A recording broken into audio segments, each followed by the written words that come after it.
Master, welcome back again to our channel. Panibagong araw, panibagong kabanata na naman ang pagsumasamayin natin ngayong araw na ito.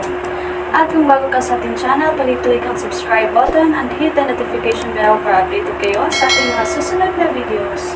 So mga Master, bago natin simulan ang ating kabanata ngayong araw na ito, huwag po sana natin skip yung ads mga Master, no, dahil malaking bagay na po yan sa ating munting channel. So simulan na natin kabanata ngayong araw na ito. Let's go!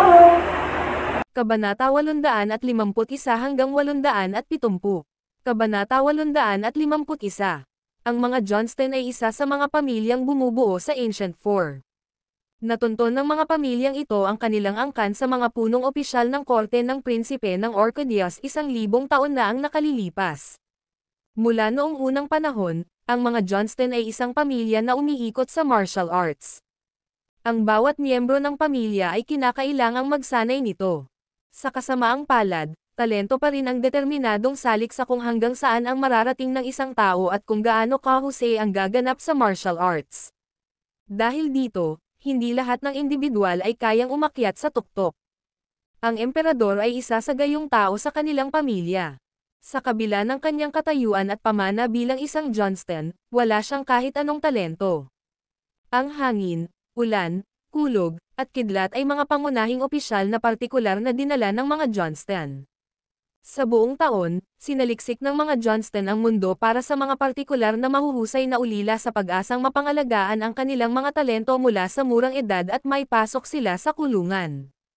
Gayunpaman, ang apat na pangunahing opisyal na ito lamang ang naging martial art grandmasters. Hindi lang sila mataas ang kasanayan ngunit nagawa rin nilang makamit ang ikatlong ranggo pagkatapos maglinang. Matapos matanggap ang mga utos ng patriyarka, agad na hinanap ni Kennedy si James kasama ang apat na pangunahing opisyal. Sa isang rehiyong militar ng kapital, mahimbing na natutulog si James. The moment he woke up, nag-scroll siya sa iba't ibang social media sites at news feeds sa kanyang phone. Ang pagkamatay ng emperador ay kasalukuyang pinakahinahanap na paksa sa internet. Ang bilang ng mga sikat na query sa paghahanap sa paksang ito ay madaling lumampas sa 100 milyon. Matapos bigyan ang kanyang screen ng isang mabilis na sulyap, nagbihis si James at lumabas. Sir, sa kanyang paglabas, lahat ng mga sundalo ay bumati sa kanya ng magalang, na bahagyang tumanggo si James bilang pagsang-ayon. Sa sandaling lumabas siya sa front gate ng rehiyon ng militar, isang itim na sedan ang huminto sa kanyang harapan. Pagkatapos, lumabas sa kotse ang isang matandang lalaki. Lumabas din sa sasakyan ang 4 na tao, 3 lalaki at 1 babae. Lahat sila ay nasa 40 taong gulang. Ang matanda sa sekta ng mga Johnston. Nang makita ang matandang lalaki, sumimangot si James. Siya ay may masamang pakiramdam tungkol dito. Alam niya na ang mga Johnston ay galit na galit pagkatapos niyang bitayin ang isa sa kanilang sarili. Mukhang pumunta sila dito para ayusin ang score. Karaniwan, walang sino man ang pinapayagang makialam sa mga gawain ng mga Johnston. Kahit ang hari ay walang kapangyarihang makialam. James, ang mga mata ni Kennedy ay kumikinang na parang mga bakal habang nakatingin kay James, at malamig na sinabi ko sa iyo na magbabayad ka ng mabigat na halaga para sa iyong mga aksyon. Si James, gayunpaman, ay ganap na hindi natakot. Walang pakialam siyang sumagot, ginagawa ko lang ang trabaho ko. Sa kabaligtaran, sa paghadlang sa akin sa pagtupad sa aking tungkulin, nakagawa ka ng malubhang pagkakasala. Dapat mong pasalamatan ang iyong mga maswerteng bituin na ginawa ko. T send my men after you, so what brings you here today? Ha ha ha. Nang marinig ito, tumawa ng mahina si Kennedy. Hindi nagtagal ay nawala ang kanyang tawa habang itinutok ang kanyang tungkod ng may pananakot kay James. Ganyan ka pa rin ba katanga sa kalagayan mo? Ibinalik ni James ang tingin sa matandang lalaki gamit ang sarili niyang tingin. Are you trying to seek revenge on behalf of your dead family member? Nakalimutan mo na ba na nakatayo ka ngayon sa isang military region na may daan-daang sundalo na nakatalaga dito? You don't stand a chance against me here. Kunin mo siya. Inutusan ni Kennedy ang mga taong dinala niya kasama niya. Hangin, ulan, kulog, at kidlat, magkasabay na humakbang. Ngumisi ang babae kay James. Leave everything to me. I'm more than enough para harapin siya. Siya ay may isang kabataang hitsura ngunit ito ay naging dahilan upang ang kanyang tunay na edad ay higit na hindi makilala. Nakasuot ng payat na pantalon at nakasuot ng maikling bob, siya ay may pait na hitsura. She flashed James ng isang kaakit-akit na ngiti. Nauuna ang iyong reputasyon sa iyo, James. Nagpakita ka ng napakalaking potensyal sa pamamagitan ng pamamahala upang linangin ang true energy ng walang anumang patnubay. Gayunpaman, hindi mo dapat pinatay ang Emperor sa kanyang sariling kerahan. Sa kabila ng pagiging hindi gaanong miyembro ng sambahayan, ang katotohanan na nananatiling Johnston pa rin siya. Lumipat si James sa isang fighting stance at maingat na tiningnan ang babae. Pagkatapos, sa isang iglap, humakbang ang babae at humarap kay James. Bago pa man makapag-react si James ay nataman na siya ng suntok sa dibdib. Ang lakas ng impact ay nagpalipad sa kanya ng ilang metro mula sa lupa. Siya ay bumagsak sa lupa at umubo ng isang subo ng matengkad at pulang dugo. Ang biglaang kaguluhan ay nakakuha ng atensyon ng lahat ng kalapit na tauhan ng hukbo. Maraming ganap na armadong sundalo ang sumugod sa grupo at itinutok ang kanilang mga armas kay Kennedy at sa kanyang entourage. Teka, huwag kang ang umarte. Isa siyang Johnston. Mabilis na nagbigay ng utos ang isang one-star lieutenant nang makilala niya si Kennedy. Alam niya na ang mga Johnston ay umiral ng higit sa batas at maaaring kumilos ng walang parusa. Ang video na ito ay edited by Urban Storytelling. Kabanata 852. Sinubukan ni James na tumayo muli ngunit nahirapan siyang gawin iyon. Ang kanyang puso ay hinawakan sa kaba. Hindi niya inaasahan na ang babaeng mukhang walang pinagkaiba sa sinumang ordinaryong babae ay magiging ganito kalakas. Si Rain, ang babae, ay ngumiti kay James na nagmumungkahi at nagbitaw ng ilang salita ng pekeng papuri sa kanya, "Not bad. You're still managing to stand after taking one of my blow directly.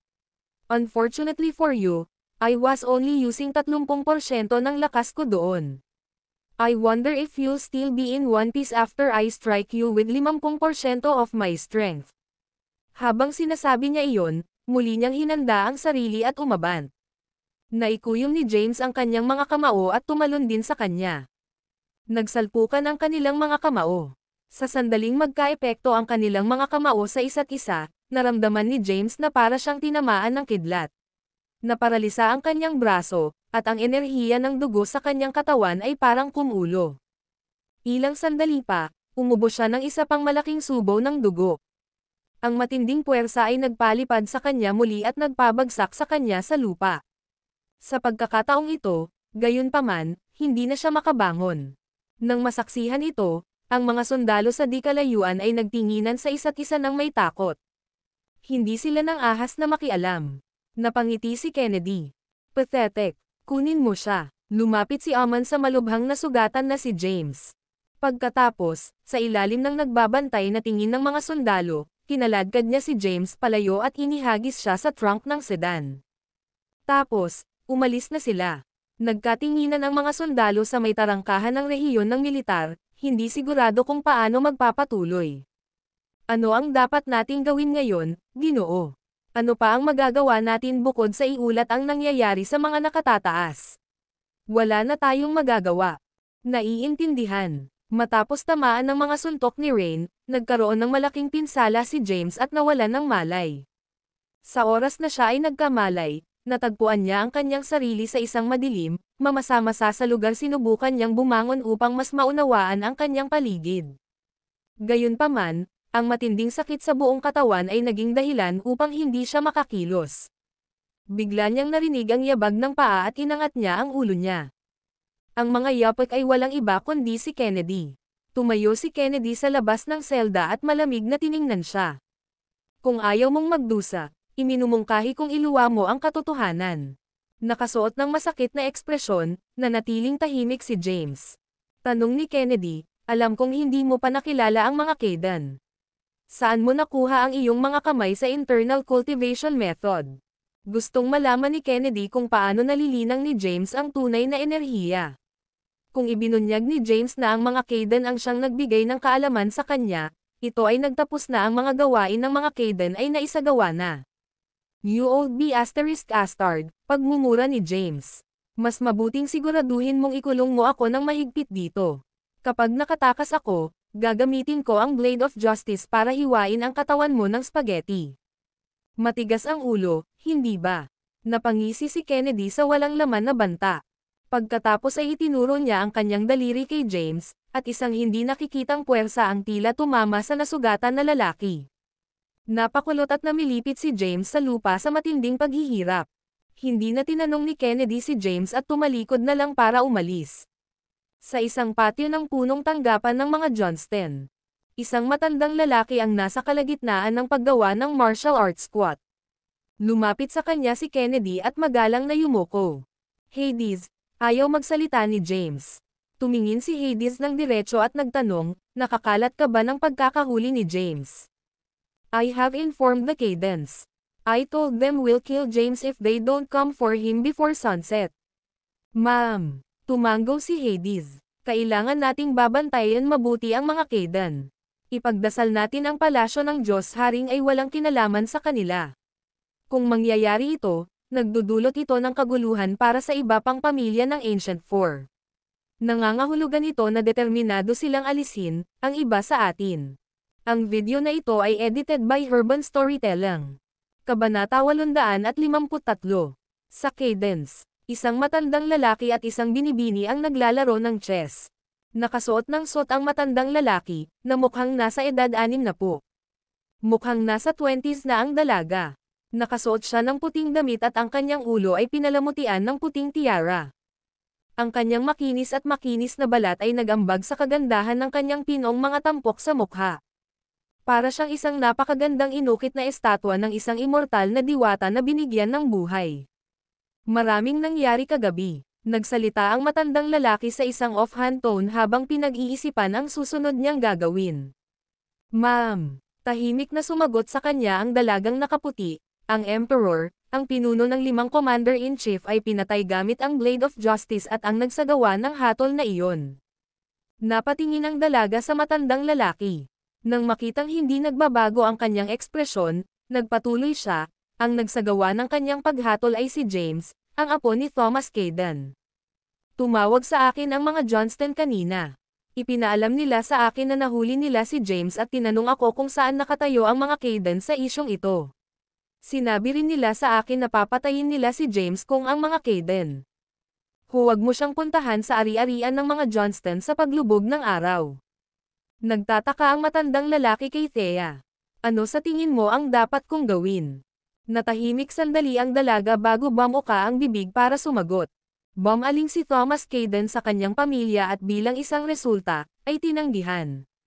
Ang kanilang pamilya ay walang kinalaman sa mga Caden sa loob ng mahabang panahon. Dahil dito, kahit na si James ay isang Caden, hindi na siya itinuturing na miyembro ng kanilang sambahayan. Panipi. Ang matandang lalaki ay tumango bilang kasiyahan at inilapag ang kanyang piraso ng chess. Tahimik siyang nakaupo sa pagmumuni-muni bago muling nagtanong, nga pala, ano nga ba ang palasyo ng Diyos Hari? Umiling ang dalaga. I've never heard of it, pero lolo, I didn't expect James to cultivate true energy. He's not even 30 years old at hindi pa nakatanggap ng guidance from the other Cadence personally, so how on lupa, nagawa ba niyang linangin ang true energy? Nagsalubong ang kilay ng matandang lalaki. Hindi ko rin alam. This has become such a mess, it's hard to tell what's what anymore. More than that, who's the one supporting James from behind the scenes? Hindi makasagot, lalo pang lumalim ang kunot ng noo ng matanda. Ikiling ang kanyang ulo ng hindi sigurado, tinanong ng dalaga, kung gayon, dapat ba nating iligtas si James? Malubhang umiling ang matandang lalaki, natatakot akong hindi natin magawa. Kung tama ang pag-aakala ko, ang mga Johnston ay natarante rin sa nangyari. Marahil ay naisip nila na ang mga Caden ang nasa likod ng mga serye ng mga pangyayaring ito, sa totoo lang, hinuli nila si James para sukatin ang ating mga reaksyon, kung ililigtas natin si James, na maaaring magdawat sa atin bilang ang nagdulot ng malaking kabiguan laban sa atin. Ang matandang lalaki ay walang iba kundi si Tobias Caden, ang nakababatang kapatid ni Thomas. Siya ang kasalukuyang pinuno ng mga Caden. Bagamat hindi niya masilip ang ulap ng digmaan, naunawaan niya ang implikasyon ng kanyang mga aksyon. Hindi dapat iligtas ng mga Caden si James. Kung gagawin nila, sila ay maakusahan ng mastermind ng isang malaking pagsasabuatan laban sa Ancient Four. Bukod dito, hindi sapat ang isang solong lalaki mula sa tinanggal na sangay ng pamilya para kumilos ang mga Kayden. Kahit na mayroon siyang malaking potensyal, may nakaligtas kaya sa sunog na iyon 30 years ago. Walang gana na ungol ni Tobias. Hindi siya sigurado kung saan nakatayo ang sitwasyon o kung ano ang mga katotohanan sa likod ng lahat. Lolo, hindi ba talaga natin itinutuwid ang mga bagay-bagay sa mga Johnston? Hindi ba nila mali ang pagkakaintindi sa ating mga intensyon? Hindi tayo pupunta. Pagkasabi noon, casual na inihagis ni Tobias ang kanyang chess piece. Ang piraso ng chess ay bumagsak ng husto sa chessboard. Sa isang iglap, ang lahat ng piraso ng chess na nasa board ay bumagsak. Tumayo si Tobias at sinabing, "We will bide our time. I'm curious to see the actual mastermind behind all these machinations." Sa parehong oras, sa Peace Mansion, Lee, si James Kayden ay nahuli ng mga Johnston. Nakatanggap ako ng katalinuhan na ipinaalam ng mga Johnston sa mga Kayden ang paghuli ni James. Kung ang mga Kayden ay hindi nagpapakita ng kanilang sarili bago ang paglubog ng araw, sasalubungin ni James ang kanyang kapahamakan. Nag-aalalang sabi ni Harry, "Ma'am." Bahagyang tumango si Mr. Lee. Ang video na ito ay edited by Urban Storytelling. Kabanata 854. Ang lahat ay nangyayari tulad ng aming hinulaan. Ang aming orihinal na plano ay manipulahin si James upang patayin ang Emperor upang pagsamahin ang dalawa sa Ancient Four laban sa isa't isa. Gayunpaman, ngayon, may isang bagay na naging hadlang sa aming mga plano, at isang bagay ay ang Diyos Haring Palasyo. Nag-aalala ako na nahulog kami sa bitag ng Diyos Hari ng Palasyo. Ang kanilang layunin ay maaaring magkasundo tayo habang inaani nila ang mga potensyal na pagbagsak. Nag-aalala si Mr. Lee sa mga hindi inaasahang pangyayari. Ang lahat ay nasa ilalim ng kanyang kontrol. Sa biglaang pagsulpot ng God King Palace, hindi na niya nahuhulaan ang kahihinatnan ng sitwasyong ito. Ang hari ay nagtanong ng kanyang tanong, dapat ba nating iligtas si James kung gayon? Siya ay isang matuwid na tao na handang lumaban ng ngipin at kuko para sa kanyang bansa. Napailing si Mr. Lee sa pagkabigo. "No, we shouldn't. In fact, we can't. The only one who can save James now are the Kayds. I think we can use this as an opportunity to see where the Kaydens' allegiance lies. Sacrifices have to be ginawa sa ngalan ng pagsasagawa ng mga dakilang bagay." Naiintindihan. Tumango si Harry, pumasok si Gloom sa silid at magalang na binati si Mr. Lee at ang hari. Lumingon sa kanya ang hari. "May alam ka ba tungkol sa God King Palace?" Nakakadismaya na sagot ni Gloom. "Hindi pa. Walang nakakaalam ng kahit ano tungkol sa God King Palace, o kung saan sila nanggaling." Naguguluhan ang hari. Ito ay kakaiba. Ang God King Palace ba ay hindi talaga kaanib sa mga Kayden? Samando si Mr. Lee sa sofa. Pagkaraan ng ilang sandali upang ayusin ang kanyang mga iniisip, sinabi niya, "Maiintindihan natin kapag lumubog ang araw. Kung ang palasyo ng Diyos Hari ay nakahanay sa mga Kayden, tiyak na sasagipin nila si James. Ang magagawa lang natin ay umupo at maghintay na may kumilos. Sa totoo lang, umaasa ako na ang God King Palace ay pag-aari ng mga Kaydens. James is an invaluable asset. Letting him die like a dog in the hands ng mga si Johnston ay magiging isang napakalaking basura." Kasabay nito, sa kabisera, nagpapainit ng katawan si Mr. Gabriel sa harap ng isang kalan ng kama. Isang dalaga ang tahimik na nakatayo sa likuran niya sa parehong silid. "Melody, how's the situation at the moment?" tanong ni Mr. Gabriel habang nakapatong ang mga kamay sa kamay ng kama, parang gusto niyang umiwas sa lamig. Hindi pa man taglamig, nagsimula na siyang maghanda para dito. Sinagot siya ni Melody John, "Ito ay pandemonium sa labas. Pinatay ni James ang Emperor gamit ang Blade of Justice. Hindi lamang iyon, isang organisasyon na tinatawag na God King Palace ang nagpakita at tumulong kay James. Lumaki ang sitwasyon ngayong umaga sa lakayin ng mga Johnston si James at kidnapped him. They informed the Kaydens to come for James at their place if they want to save him. Kung hindi, mamamatay siya pagdating ng araw." Ang palasyo ng Diyos Hari. Naguguluhang bulong ni Mr. Gabriel. Ano itong God King Palace? Ang mga Kaden ba ang nasa likod nito? Negative na sagot ni Melody, hindi ko alam. Kumusta ang sitwasyon kay Mr. Lee? Wala pang balita mula sa Peace Mansion ngayon. Dahil nananatiling tahimik si Mr. Lee, naniniwala akong sumuko na siya sa pagliligtas kay James. Dahan daw ang tumanggo si Mr. Gabriel. Ma'am, gusto niyang iligtas si James, nakatali ang mga kamay niya. Let's continue to wait and observe. Baka mas malinaw ang mga pangyayari ngayong gabi. Ang pagkamatay ni Emperador at ang pagkahuli ni James ay naging sanhi ng matinding kaguluhan ni Saul. Maraming makapangyarihang figure ang nagmasid sa isa't isa na may kain na hinala.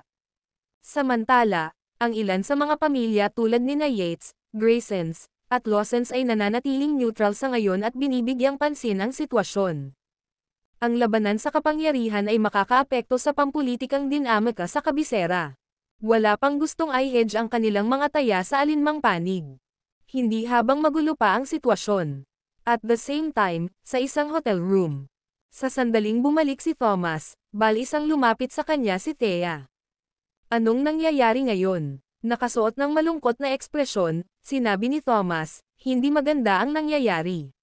Nahuli ng mga Johnston si James. Sinabi nila sa mga Kaden na papatayin nila siya kung hindi siya pupuntahan habang lumubog ang araw. Ano? Nawala ang kulay sa mukha ni Thea. Hinailan niya ang pulso ni Thomas at nakiusap, kailangan natin siyang iligtas. Marahan siyang tiniyak ni Thomas. Huwag kang mag-alala, ililigtas talaga natin siya. Kailangan lang nating mag-isip ng paraan. Ang video na ito ay edited by Urban Storytelling.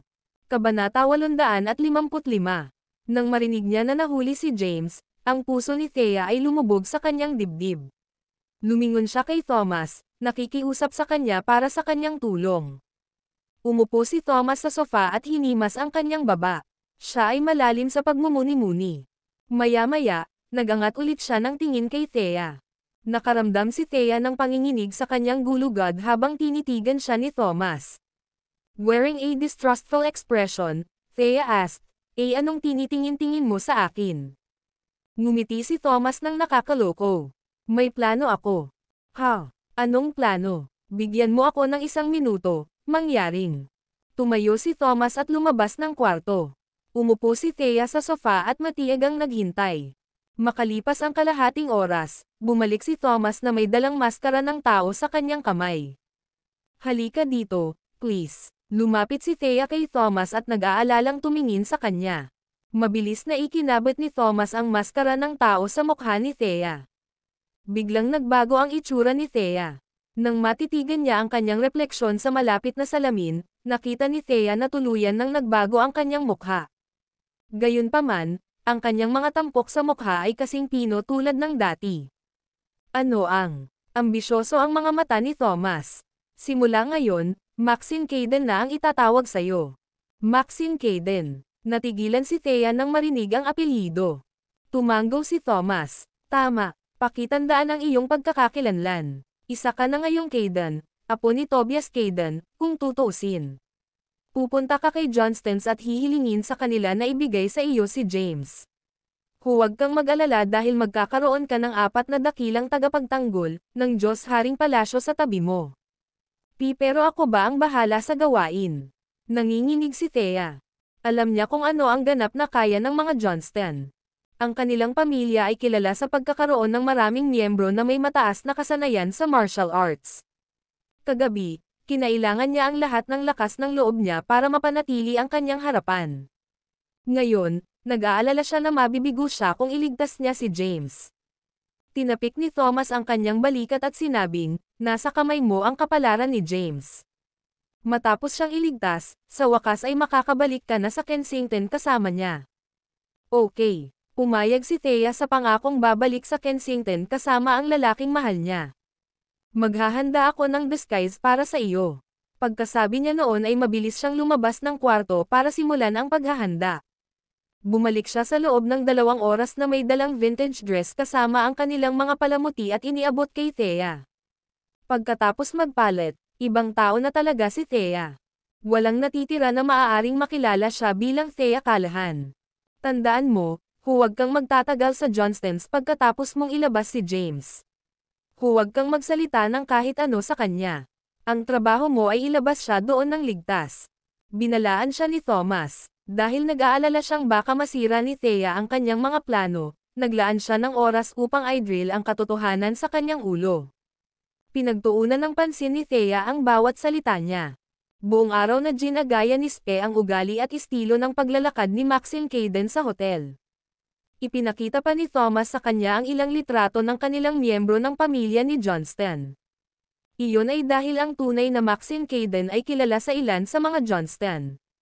Dahil dito, mababaliw ang takip ni Thea kapag hindi niya sila makilala. Maya-maya, sumapit na ang gabi. Thomas questioned her once more, kabisado mo na ba silang lahat?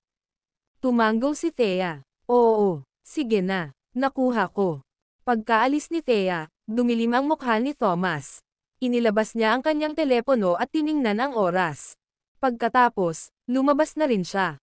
Ang punong tanggapan ng Johnston sa mga suburb ng capital ay matatagpuan sa isang napakalaking manor. Samilaw ang liwanag sa maraming bintana ng manor. Ang ilang tao ay palihim na nagtipon sa isang bakanteng lupain. Nangunguna si Hades, ang patriarka ng sambahayan ng mga Johnston. Kennedy, isang bilang ng iba pang mahahalagang tauhan ng sambahayan, ang apat na napakahusay na martial artist, hangin, ulan, kulog, at kidlat, at ang apat na magkapatid, spring, summer, fall, at winter. Lahat ay nag-aabang. Kahit na hindi nila alam kung sino ang darating ngayong gabi, alam nila na ang mga pangyayaring magaganap ay magkakaroon ng malaking epekto sa dynamics ni Sol. Nakahandusay si Amon sa harapan nila. Ang kanyang buhay na nakabitin sa isang sinulid, ang lalaki ay nakahiga lamang doon nang walang magawa at sa matinding sakit. Ang lalaking iyon, ay si James Caden. Ang video na ito ay edited by Urban Storytelling. Kabanata 856. Si James ay kasalukuyang nasa napakahinang estado. Ang kanyang mga pinsala mula sa brutal na pag-atake ni Rain ay hindi naagapan at hindi rin siya nakakain ng kahit ano sa isang buong araw. Mahinang nahiga si James sa lupa at tumingin sa mga Johnston na nakatayo sa harapan niya. Wala siyang ideya kung ano ang binabalak nilang gawin. Patriarch, malapit na mag-alas 9. Wala pa ring palatandaan ng mga Caden. Sumuko na ba sila kay James? Isang mahalagang figure ng mga Johnston ang nagpahayag ng kanyang tanong. Nakaupo si Hades sa isang pulang upuang kahoy. Itinaas niya ang kanyang kamay upang tingnan ang kanyang relo, sinabi niya, ano ang pagmamadali? Maghintay pa tayo ng kaunti pa. Kung walang darating para sa kanya sa hating gabi, papatayin na lang natin siya. Sana walang dumating. Mahinahong sabi ni Kennedy habang inis kanya ang paligid. Alam niya na kung ang Cadence ay dumating para kay James, ito ay nangangahulugan na sila ay kahit papaano ay kaanib sa God King Palace, at na si James ay kumikilos para sa kanila. Bukod dito, ito ay nangangahulugan din na ang mga Caden ay nagsimulang kumilos laban sa natitirang bahagi ng Ancient Four. Tahimik at matiyag ang naghihintay ang mga miyembro ng sambahayan ng Johnston. Ang tunog ng mga yabag ang pumutol sa katahimikan ng gabi. Inangat ng mga Johnston ang kanilang mga ulo upang tingnan kung sino ang dumating para kay James. Kriyak, maingay na bumukas ang gate ng manor. Pumasok ang isang babae na may kasamang apat na lalaking nakamaskara na nakasuot ng itim na damit. Nakasuot siya ng puting damit at may mahaba, kulot, itim na buhok na pinalamutian ng puting tiara. Ang kanyang mukha ay pino at maislan, at ang kanyang balat ay makinis at makinis. Naglakad siya patungo sa Johnstons. Ang mga Johnston ay nakatutok sa kanya. Nang makilala nila ang kanyang mukha, ang mga mukha ni Hades, Kennedy, at iba pang mahahalagang figure ng mga Johnston ay lahat ay lumibot. Hades, ang aking lolo ay kasalukuyang abala sa ilang mga naunang pakikipag-ugnayan. Kaya, ako ang pumalit sa kanya. Buong tapang na naglakad ang babae papunta sa grupo at huminto sa mismong harapan nila. Binato niya ng isang mabilis na sulyap si James na halos wala ng buhay bago suriin ang mga Johnston na nakatayo sa kanyang harapan. Hinawakan niya ang kanyang lalamunan, hinarap niya sila ng walang bahid ng takot sa kanyang boses. Kukunin ko si James kung ganoon. Tumayo si Hades at sinaman siya ng tingin. Maxine Caden, nasa likod ba ng God King Palace ang pamilya mo? Napansin naman ni Kennedy ang apat na lalaking nakaitim na damit at sinabihan si Hades, ang mga lalaking ito ang naging abala sa akin para payagan si James na patayin si Theodore. Natense ang mga Johnston. Ang lahat ng mga ito ay isang buhok trigger ang layo mula sa simula ng isang ganap na labanan. Natakot si Thea sa kanyang talino. Hindi pa siya nakaharap sa ganoong sitwasyon sa kanyang buhay. Gayunpaman, alam niya kung gaano kahalaga na huwag ipakita ang kanyang kaba sa kanyang ekspresyon o kilos. Tumingin siya sa mga Johnston at marahas na sumagot, maraming krimen ang ginawa ng Emperor habang hawak niya ang kanyang posisyon. Kumikilos lamang si James sa ngalan ng bansa nang siya ay pumatay sa kanya. Bilang isa sa Ancient Four, sinira ng mga Johnston ang bawal sa pamamagitan ng pagpili upang ipakita ang kanilang suporta para sa emperador. Maaari ko bang ipaalala sa iyo na ang mga turo ng mga ninuno ng sinaunang apat ay nagsasaad na hindi tayo pinapayagang makialam sa mga gawain ng labas ng mundo sa pamamagitan ng pag-aakala sa posisyon ng emperador, si Theodore ay lumaban sa mga ito. Mga turo, sa ganoong ugat, ang pagprotekta sa kanya mula sa kanyang mga krimen ay ginagawang parehong nagkasala ang mga Johnston. Siya ay tumugon sa kanila ng lantaran, na parang nagsasabi lang siya ng mga katotohanan sa mga Johnston. Ano naman sa kanya? Itinuro ng isa sa mga Johnston si James at nagtanong, siya ay bahagi rin ng mga Cadence. Hindi ba siya yumako rin ng posisyon sa gobyerno? Siya, Thea, who was disguised as Maxine, pretended to give a disinterested look at James and said, he's a descendant of Thomas Caden. Thomas had been expelled from the family 30 years ago. Strictly speaking, he technically isn't considered a Caden. Gayunpaman, dahil ang dugo ni Caden ay dumadaloy sa kanyang mga ugat, hindi tayo maaaring basta na lang maupo habang naghahanda kang wakasan ang kanyang buhay. Lumingon siya at tumingin ng diretso sa mata ni Hades. I'll repeat myself once more, may I take him now? Sinaman siya ng tingin ni Hades. Dumating si Maxine sa ngalan ng patriarch ng mga Caden. Kung hindi niya pakakawalan si James, maaari itong bigyang kahulugan bilang pag-aaway nila sa mga Caden. Gayunpaman, paano na lang aasahan ng mga Caden na basta-basta na lang siyang pakakawalan ng mga Johnston ng ganoon lang? Ang tanging natitiyak ni Hades ay ang palasyo ng Diyos Hari ay tiyak na nakahanay sa mga Caden. Nangangahulugan ito na ang Cadence ay tiyak na gagawa ng isang hakbang laban sa Johnston sa hinaharap. Gayunpaman, ang Cadence ay hindi pa nakapaghanda para sa isang showdown. Pagkatapos ng maikling pagmumuni-muni, sa wakas ay nagpaubaya si Hades. Of course, let's not forget na pinatay din niya ang isang miyembro ng pamilya Johnston, kaya hindi natin basta-basta na lang siya pakakawalan ng parusa. Habang sinasabi niya iyon, itinaas ni Hades ang kanyang braso sa langit.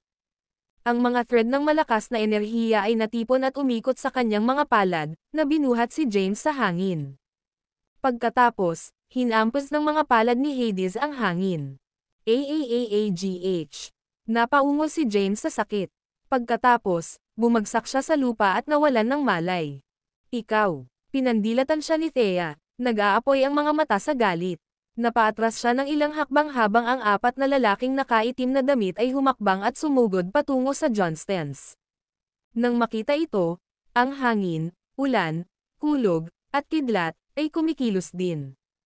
Ang video na ito ay edited by Urban Storytelling. Kabanata 857.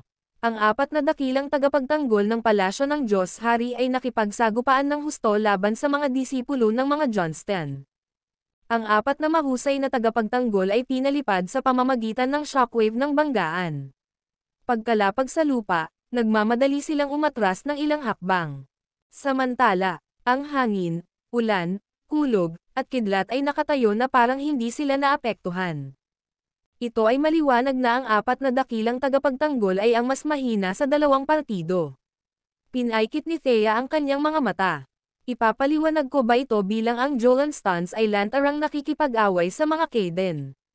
Kung gayon, isusumbong ko ito sa aking lolo. Nakasuot ng hindi magandang ekspresyon, tumingin sa kanya si Hades. Tiyak na nagbibiro ka, Ms. Maxine. Sa loob ng libu-libong taon, ang Ancient Four ay magkakasamang umiral ng mapayapa, at palaging isinasa puso ng mga Johnston ang mga turo ng ating mga ninuno. Gayunpaman, hindi masasabi ang parehong tungkol sa mga Caden. Hindi mo lang nilikha ang God King Palace, kundi pinatay mo pa ang isang miyembro ng Johnston sa malamig na dugo. Gusto mo ba talagang makipaglaban sa amin? Nanatiling tahimik si Thea. Napatingin siya kay James sa gilid ng mata niya. Dahil sa sakit at tindi ng kanyang mga sugat, nawalan siya ng malay. Sinabi niya, makakarinig ito ni Lolo. Maingat na itinaas ng 4 na dakilang tagapagtanggol ang katawan ni James. Pagkatapos, mabilis silang lumabas habang ang mga Johnston ay patuloy na nakatingin sa kanila ng mapait.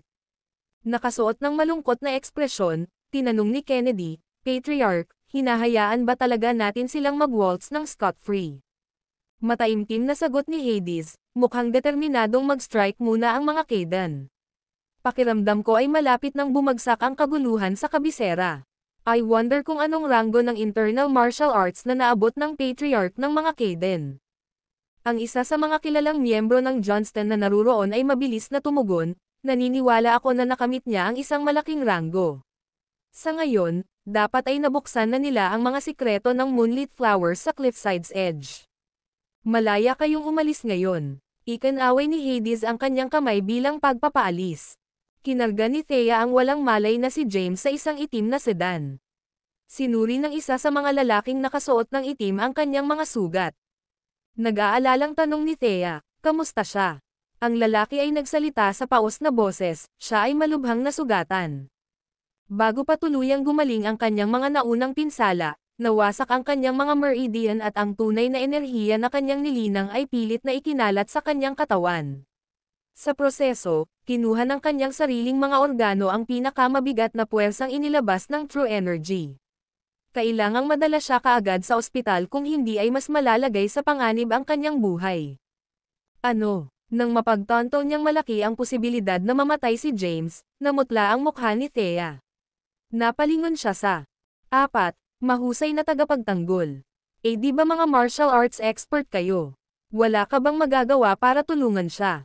Young lady, wala kaming magagawa para sa kanya dahil wala kaming anumang kaalaman sa medisina. Ang pinakamahusay na magagawa natin para sa kanya sa sandaling ito ay ipadala siya sa ospital pagkatapos magmadali at umatras ng mabilis. Lahat ng puwersa sa loob ng kapital ay nakatutok sa mga Johnston. Kung hindi tayo aalis ngayon, malalagay tayo sa matinding problema. Biglang nagring ang phone ng driver. Mabilis niyang sinagot ang tawag. Naiintindihan. Pagkababa ng telepono ay bumaling siya kay Thea. Binibini, inutusan tayo ng Panginoon na ipadala si James sa tirahan ng mga Kaydan. Sinabi niyang ililigtas nila siya. Ano pa ang hinihintay natin? Bilisan mo at tapakan mo. Young lady, nabili na ang tiket mo sa eroplano. Pagkatapos bumalik sa hotel at makapagpalit, babalik ka sa Kensington. Magkakaroon ka ng maraming problema kung patuloy kang mananatili sa kabisera. Pero, ito ang mga utos ng master.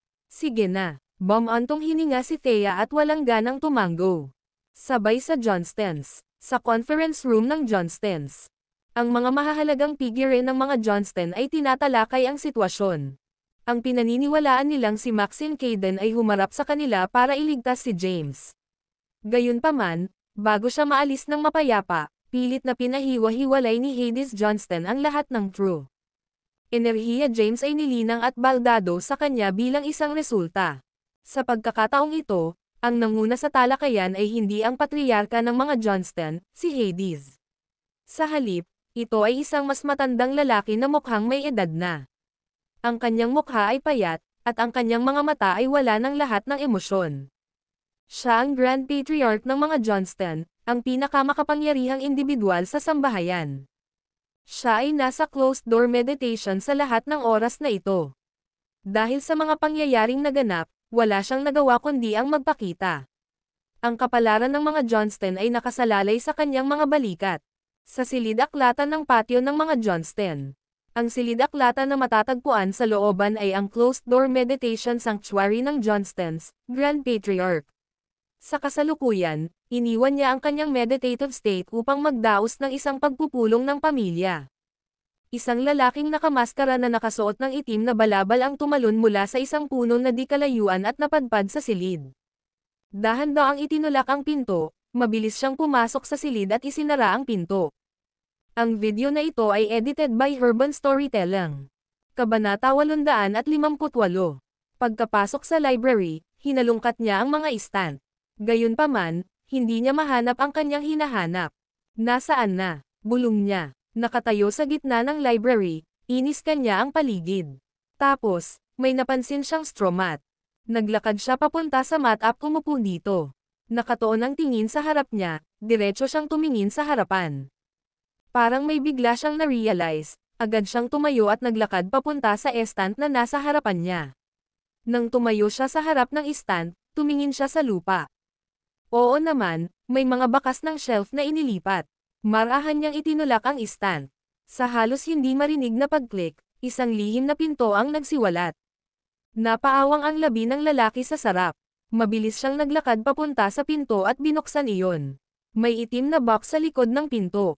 Sa pagbukas ng kahon, nakita niya ang isang sinaunang balumbon sa loob. Isang pagpipinta ng isang kawayan ang nahayag ng iladlad niya ang balumbon. The moonlit bamboos on cliffside's edge. Isang tahimik na tawa ang pinakawalan ng lalaki. Pagkatapos ay ibinalik niya ang painting sa kahon, ibinalik ito sa orihinal nitong lugar, at itinulak pabalik ang istant. Pagkatapos, gumawa siya ng isang walang humpay na paglabas mula sa lugar. Sa sandaling bumalik si Thea sa hotel, tinanggal niya ang maskara ng tao sa kanyang mukha at nagpalit ng kanyang damit. Aalis na sana siya, pumasok si Thomas sa kwarto. Sir Caden, nagmamadali siyang binigyan siya ng isang magalang na pana. Ma'am, bahagyang tumango si Thomas bilang pagkilala at buong pusong sinabi, hindi mo na kailangang alalahanin ang iyong sarili sa iba pa. Bumalik sa Kensington sa ngayon. Sinasabi ng mga protector na ang tunay na enerhiya na nilinang ni James ay sapilitang pinaalis sa kanyang katawan. Nag-aalalang pinisil ni Thea ang kanyang mga kamay. Inalis ni Thomas ang kanyang pag-aalala.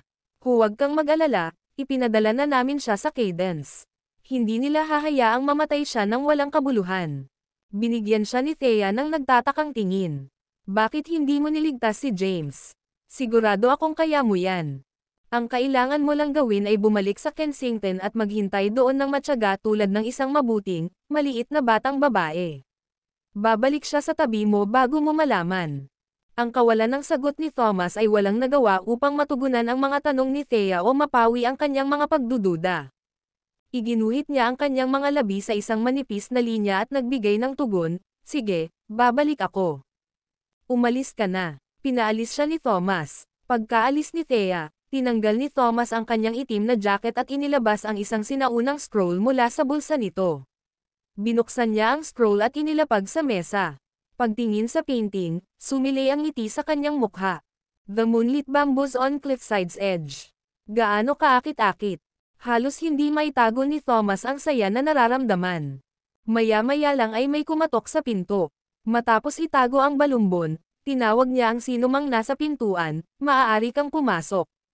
Bumukas ang pinto at pumasok ang apat na dakilang tagapagtanggol. Tinanong ni Thomas, paano nangyari ito? Ipinadala namin si James sa Cadence. Umalis kami pagkatapos iwan siya sa harap ng pintuan. Nakikita ko, dapat maghanda ka na rin para umalis. Magiging mas magulo lang ang sitwasyon sa kabisera. Magtago ka at bantayan ang sitwasyon. Naiintindihan. Ang apat na dakilang tagapagtanggol ay masunuring umalis sa silid. Pagkatapos noon, iniunat ni Thomas ang katawan sa kama at humikab. He murmured under his breath, nakakapagod na araw. Hindi na ako makapaghintay na makitang magkahiwalay ang Ancient Four. Ang video na ito ay edited by Urban Storytelling. Kabanata 859. Sa looban ng mga Caden. Sinuri ng isang grupo ng mga tao ang isang walang malay na si James. Kumunat ang noo ni Tobias at nagtanong, sino ang nagpadala sa kanya dito? Ang sabi ng gwardya, nakasuot sila ng maskara, kaya hindi namin makita ng malinaw ang kanilang mga mukha. Pagkaalis ni James sa harap ng gate, umalis na lang sila nang walang sabi-sabi. Sa sandaling iyon, bulalas ni Maxine sa nakakaalalang boses. Lolo, nakatanggap lang ako ng balita na sinasabi ng mga Johnston na pumunta ako sa punong tanggapan ng mga Johnston kasama ang mga lalaki mula sa God King Palace at kinuha si James. Sumirit si Tobias sa pagkairita, mukhang may sinusubukang ipin ang insidenteng ito sa mga Caden. Tanong ni Maxine, Ano ang dapat nating gawin noon? Iligtas ba natin si James? Isang salungat na tingin ang nabuo sa mukha ni Tobias. Saka siya sumagot ng patago. Bagaman hindi na siya Kayden simula nang itaksil ng kanyang lolo ang pamilya, the fact remains na dumadaloy pa rin ang dugo ni Kayden sa kanyang mga ugat. Sa anumang kaso, dapat natin siyang kunin sa ngayon. Lumapit ang ilang gwardya kay James at dinala siya sa isang kwarto. Maingat na siniyasat ni Tobias ang kanyang mga sugat. Yumuko si Maxine para mas tingnan. Kamusta po siya lolo? Malungkot na sagot ni Tobias, ang kalupitan ni Hades ay walang hangganan. Sa wakas ay nagawa ni James na linangin ang tunay na enerhiya at natamo ang kapangyarihan ng unang ranggo. Gayunpaman, ang tunay na enerhiya sa loob ng kanyang katawan ay pilit na pinatalsik, at ang kanyang mga meridian ay lubos na nawasak bilang isang resulta. Buti na lang sa kanya, siya. Naabot ang tugatog ng external martial arts. Kung hindi siya makakaligtas dito. Ang masama pa nito, mayroon ding goo venom sa loob ng kanyang katawan. Sampay ng sekta ng goo. Patuloy lang silang gumagapang sa labas na parang mga ipis. Napabuntong hininga si Maxine nang marinig ang lawak ng mga sugat ni James. Maliligtas kaya siya? Tumanggo si Tobias. Oo, talagang kaya niya. Sa kasamaang palad, tuluyang mawawala sa kanya ang kanyang martial arts skills. Magiging imposible para sa kanya na linangin muli ang true energy. Tumayo siya at naglakad patungo sa isang table. Pagkatapos ay isinulat niya ang mga pangalan ng ilang halamang gamot sa isang papel at iniabot kay Maxine. Kumuha ka ng gamot para sa kanya. Dapat tumagal ng ilang buwan bago siya tuluyang gumaling at matapos ang pagpapagaling. Nakuha ko. Tumanggo si Maxine at umalis dala ang Race Eta. Tumayo si Tobias at muling naglakad patungo sa kama ni James. Tinulungan niyang tumayo si James at pinaupo siya ng naka-lotus position. Umupo sa likod ni James, itinaas niya ang kulubot na mga kamay at idiniin ang mga palad sa likod ni James. Inilipat niya ang sarili niyang true energy kay James para gamutin ang mga internal injuries niya. Makalipas ang ilang oras, si Tobias ay basang-basa sa pawis. Pagkatapos, dahan-dahan niyang inihiga si James sa kama. Pagkatapos noon, kinuha niya ang pulso ni James. Habang sinusuri niya ang kalagayan ni James, nagngangalit siya. Isang himala na nakaligtas siya sa sunog 10 taon na ang nakararaan. Kawawa naman ang bata, napakagulo ng buhay niya. Bagamat ibinalik niya sa amin ang isang pile, hindi ito tatanggapin ng pamilya sa paghiga. Kasabay nito, sa Peace Mansion. Ang hari at Mr. Lee ay nakakulong sa isang laro ng chess. Lumakad papunta sa kanila si Gloom. Tanong ng hari nang hindi inaalis ang tingin sa board, mayroon ka bang anumang update para sa akin? Tumanggo si Gloom at nagsimulang maghatid ng kanyang ulat sa isang organisadong paraan. Ang palasyo ng hari ng Diyos ay talagang kabilang sa mga Kayden. Ngayong gabi, dinala ni Maxine Kayden ang ilang napakahusay na lalaki mula sa God King Palace sa Johnstons upang kunin si James. Sinunod ng mga Johnston ang hiling ni Maxine.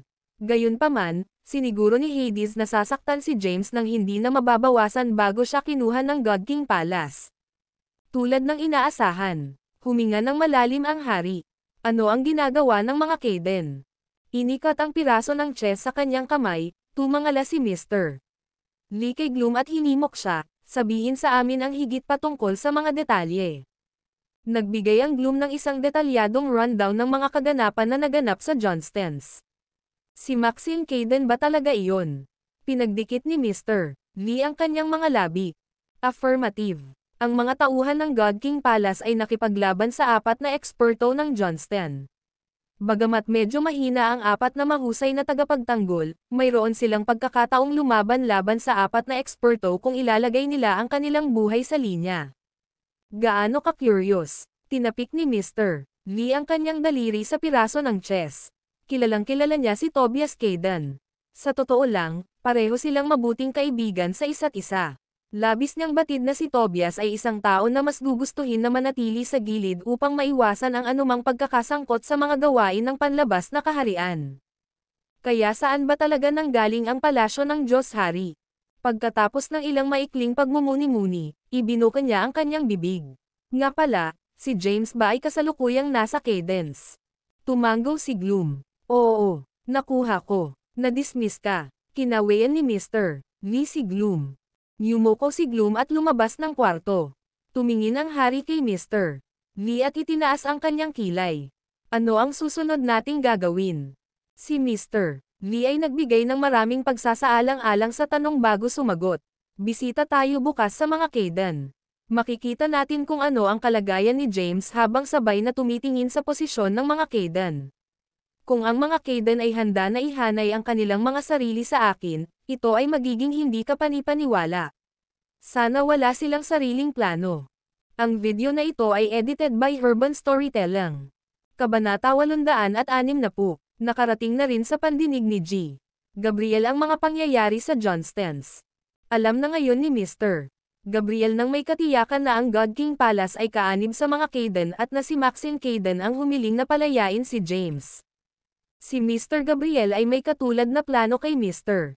Lee. Binalak din niyang bisitahin ang mga Kayden at alamin ang mga iniisip ni Tobias Kayden sa mga kamakailang pangyayari. Sa Kaydens, si Tobias ay umalis sa silid pagkatapos gamitin ang kanyang true energy upang gamutin ang mga pinsala ni James. Hindi nagtagal, unti-unting namulat si James. The moment na nagising siya, ang tanging nararamdaman niya ay ang matinding sakit sa buong katawan. Pakiramdam niya ay tinusok ng 1,000 espada ang kanyang puso. Nabaluktot ang mukha ni James sa matinding paghihirap habang sinusubukan niyang tiisin ang sakit. Ang masama pa nito, ang kamandag ng gu sa loob ng kanyang katawan ay aktibong gumagalaw. Damang-dama niya ang pakiramdam ng maraming kulisap sa kanyang katawan at unti-unting kinakain siya mula sa loob. Pumipintig ang kanyang katawan at ang kanyang balat ay nadulas sa pawis. Creak, tahimik na bumukas ang pinto. Pumasok ang isang dalaga na nakasuot ng puting damit na may mahabang kulot na itim na buhok. May hawak siyang mangkok ng gamot sa kanyang mga kamay. Nakita kong gising ka na sa wakas.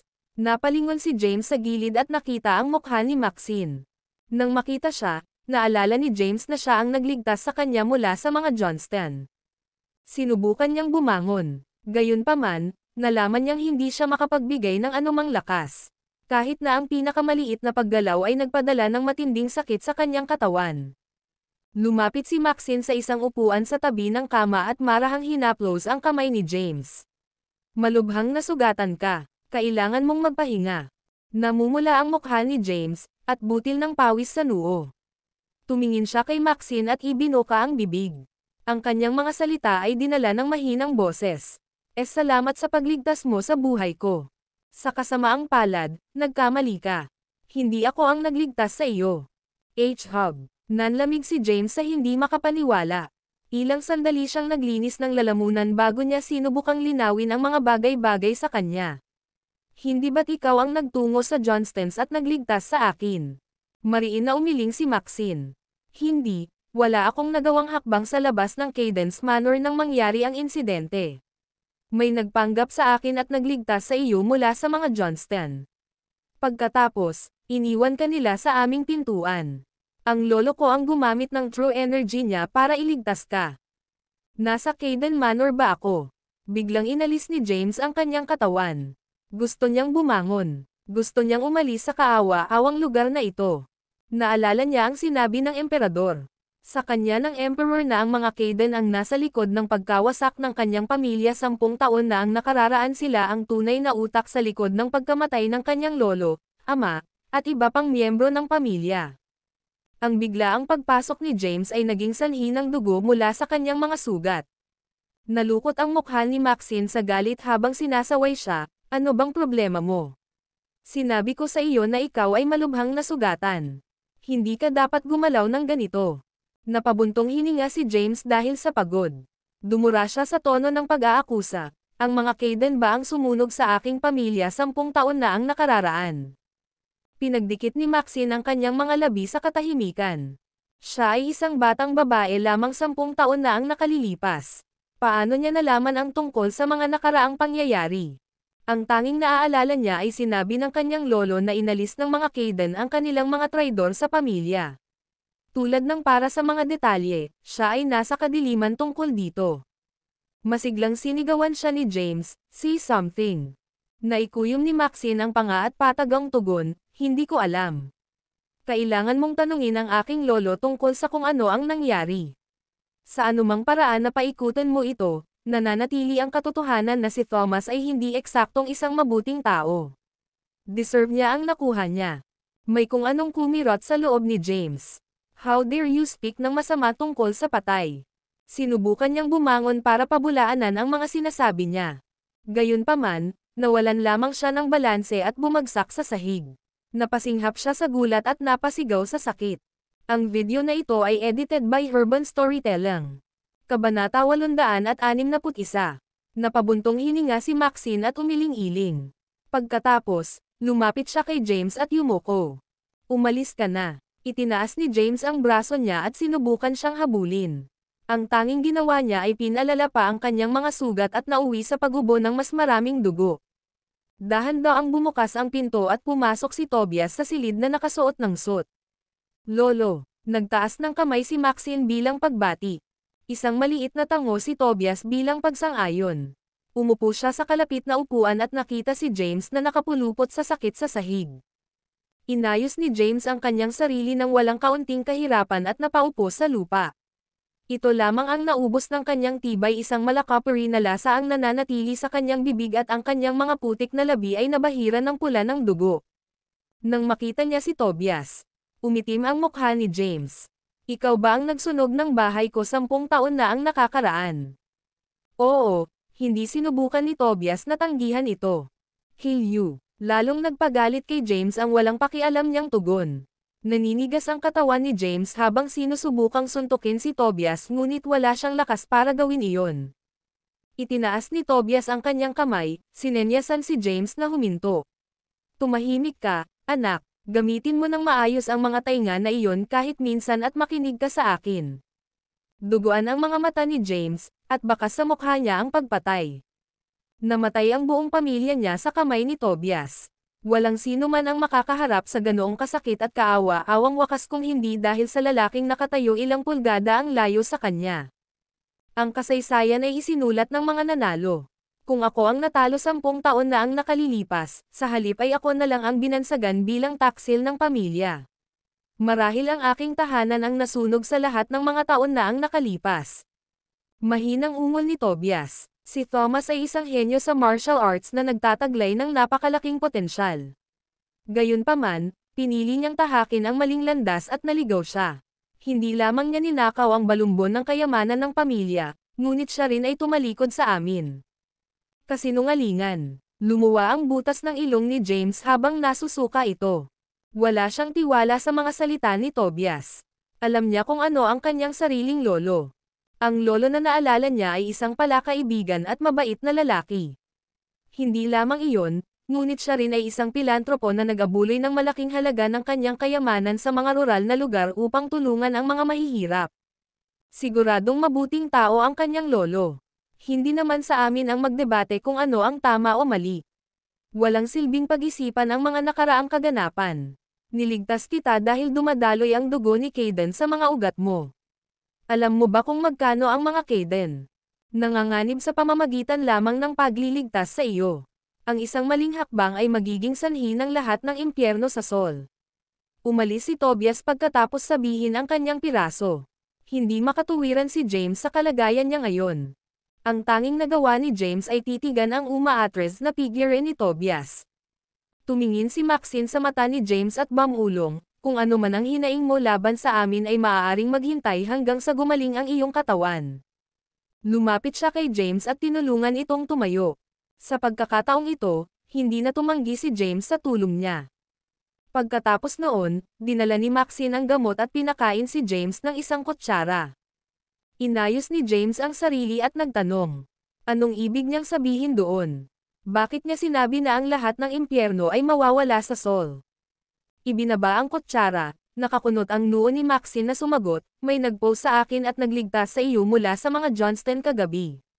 Nakuha nito ang pagsisikap ng lahat sa pagsisiyasat sa Diyos Haring Palasyo. Iyan ang dahilan kung bakit nahuli ka ng mga Johnston. Kung ang mga Kaden ay dumating sa pagsadyap sa iyo, magiging isang pampublikong pag-amin ng ating kaugnayan sa palasyo ng Diyos Hari. Dinilaan niya ang labi bago nagpatuloy. Nakatanggap si Lolo ng tawag mula sa mga Johnston. Sinabi nila sa kanya na papatayin kanila kapag hindi kami nagpakita sa Johnstons pagsapit ng gabi. Noong una, ayaw kang tulungan ni Lolo. Gayunpaman, pinili niyang iligtas ang iyong buhay matapos kang iwanan ng isang tao sa harap ng pintuan ng aming tirahan. Ang pagkilos na ito lamang ay magiging sanhi ng pag-iisip ng labas ng mundo na talagang may kaugnayan tayo sa palasyo ng Diyos Hari. Ang pagkamatay ng emperador ay ang fuse na nagpasiklab ng kaguluhan sa kabisera. Marahil lahat ito ay bahagi ng pakana ng isang tao. Habang si Maxine ay nasa tabi ni Tobias sa loob ng ilang sandali, siya ay may mahinang pananaw sa mga bagay na nagaganap sa mismong sandaling ito. Ang mga Kaden ay nasa gilid sa lahat ng oras na ito. Ang video na ito ay edited by Urban Storytelling. Kabanata 862. Ngayon, dahil kay James, nasangkot sila sa kaguluhan. Dahil sa iyo, ang mga Kaden ngayon ay kinaladkad sa away. Ito ay hindi malabong na ikaw ay maaaring manipulahin mula pa sa simula. Ang pagtatapon sa emperador sa ilalim ng pangalan ng mga Kaden ay tiyak na paraan upang masangkot ang mga Johnston at Kaden at maging sanhi ng gulo sa pagitan ng dalawang pamilya. Si James ay nakaupo lang roon habang nakanganga ang bibig. Alam niya na ang kabisera ay pinamamahalaan ng masalimuot na dinamika na nasa masalimuot na balanse, ngunit hindi niya inaasahan na magiging ganito kagulo ang mga bagay. Ang God King Palace ay talagang gumawa ng maharlikang gulo ng mga bagay. Ano ba talaga ang God King Palace? Nagkibit-balikat si Maxine. Sino ang nakakaalam? Hindi tayo uupo dito nang walang ginagawa kung alam natin kung sino talaga ang nasa likod nito. Bukas ng umaga, malamang na makakatanggap tayo ng ilang bisita na nagpaplanong makita kung nasaan ang aking lolo. Actually, saglit na tumikim ang bibig ni Maxine bago muling bamuka. Bago ito, hindi kailanman inisip ni Lolo ang kanyang sarili sa mga gawain sa labas ng mundo. Nakisali lang kami dahil hindi niya kayang iwan ka sa kapalaran mo. At the end of the day, parte ka pa rin ng pamilya. Habang naririnig niya, mas lalo siyang naguguluhan.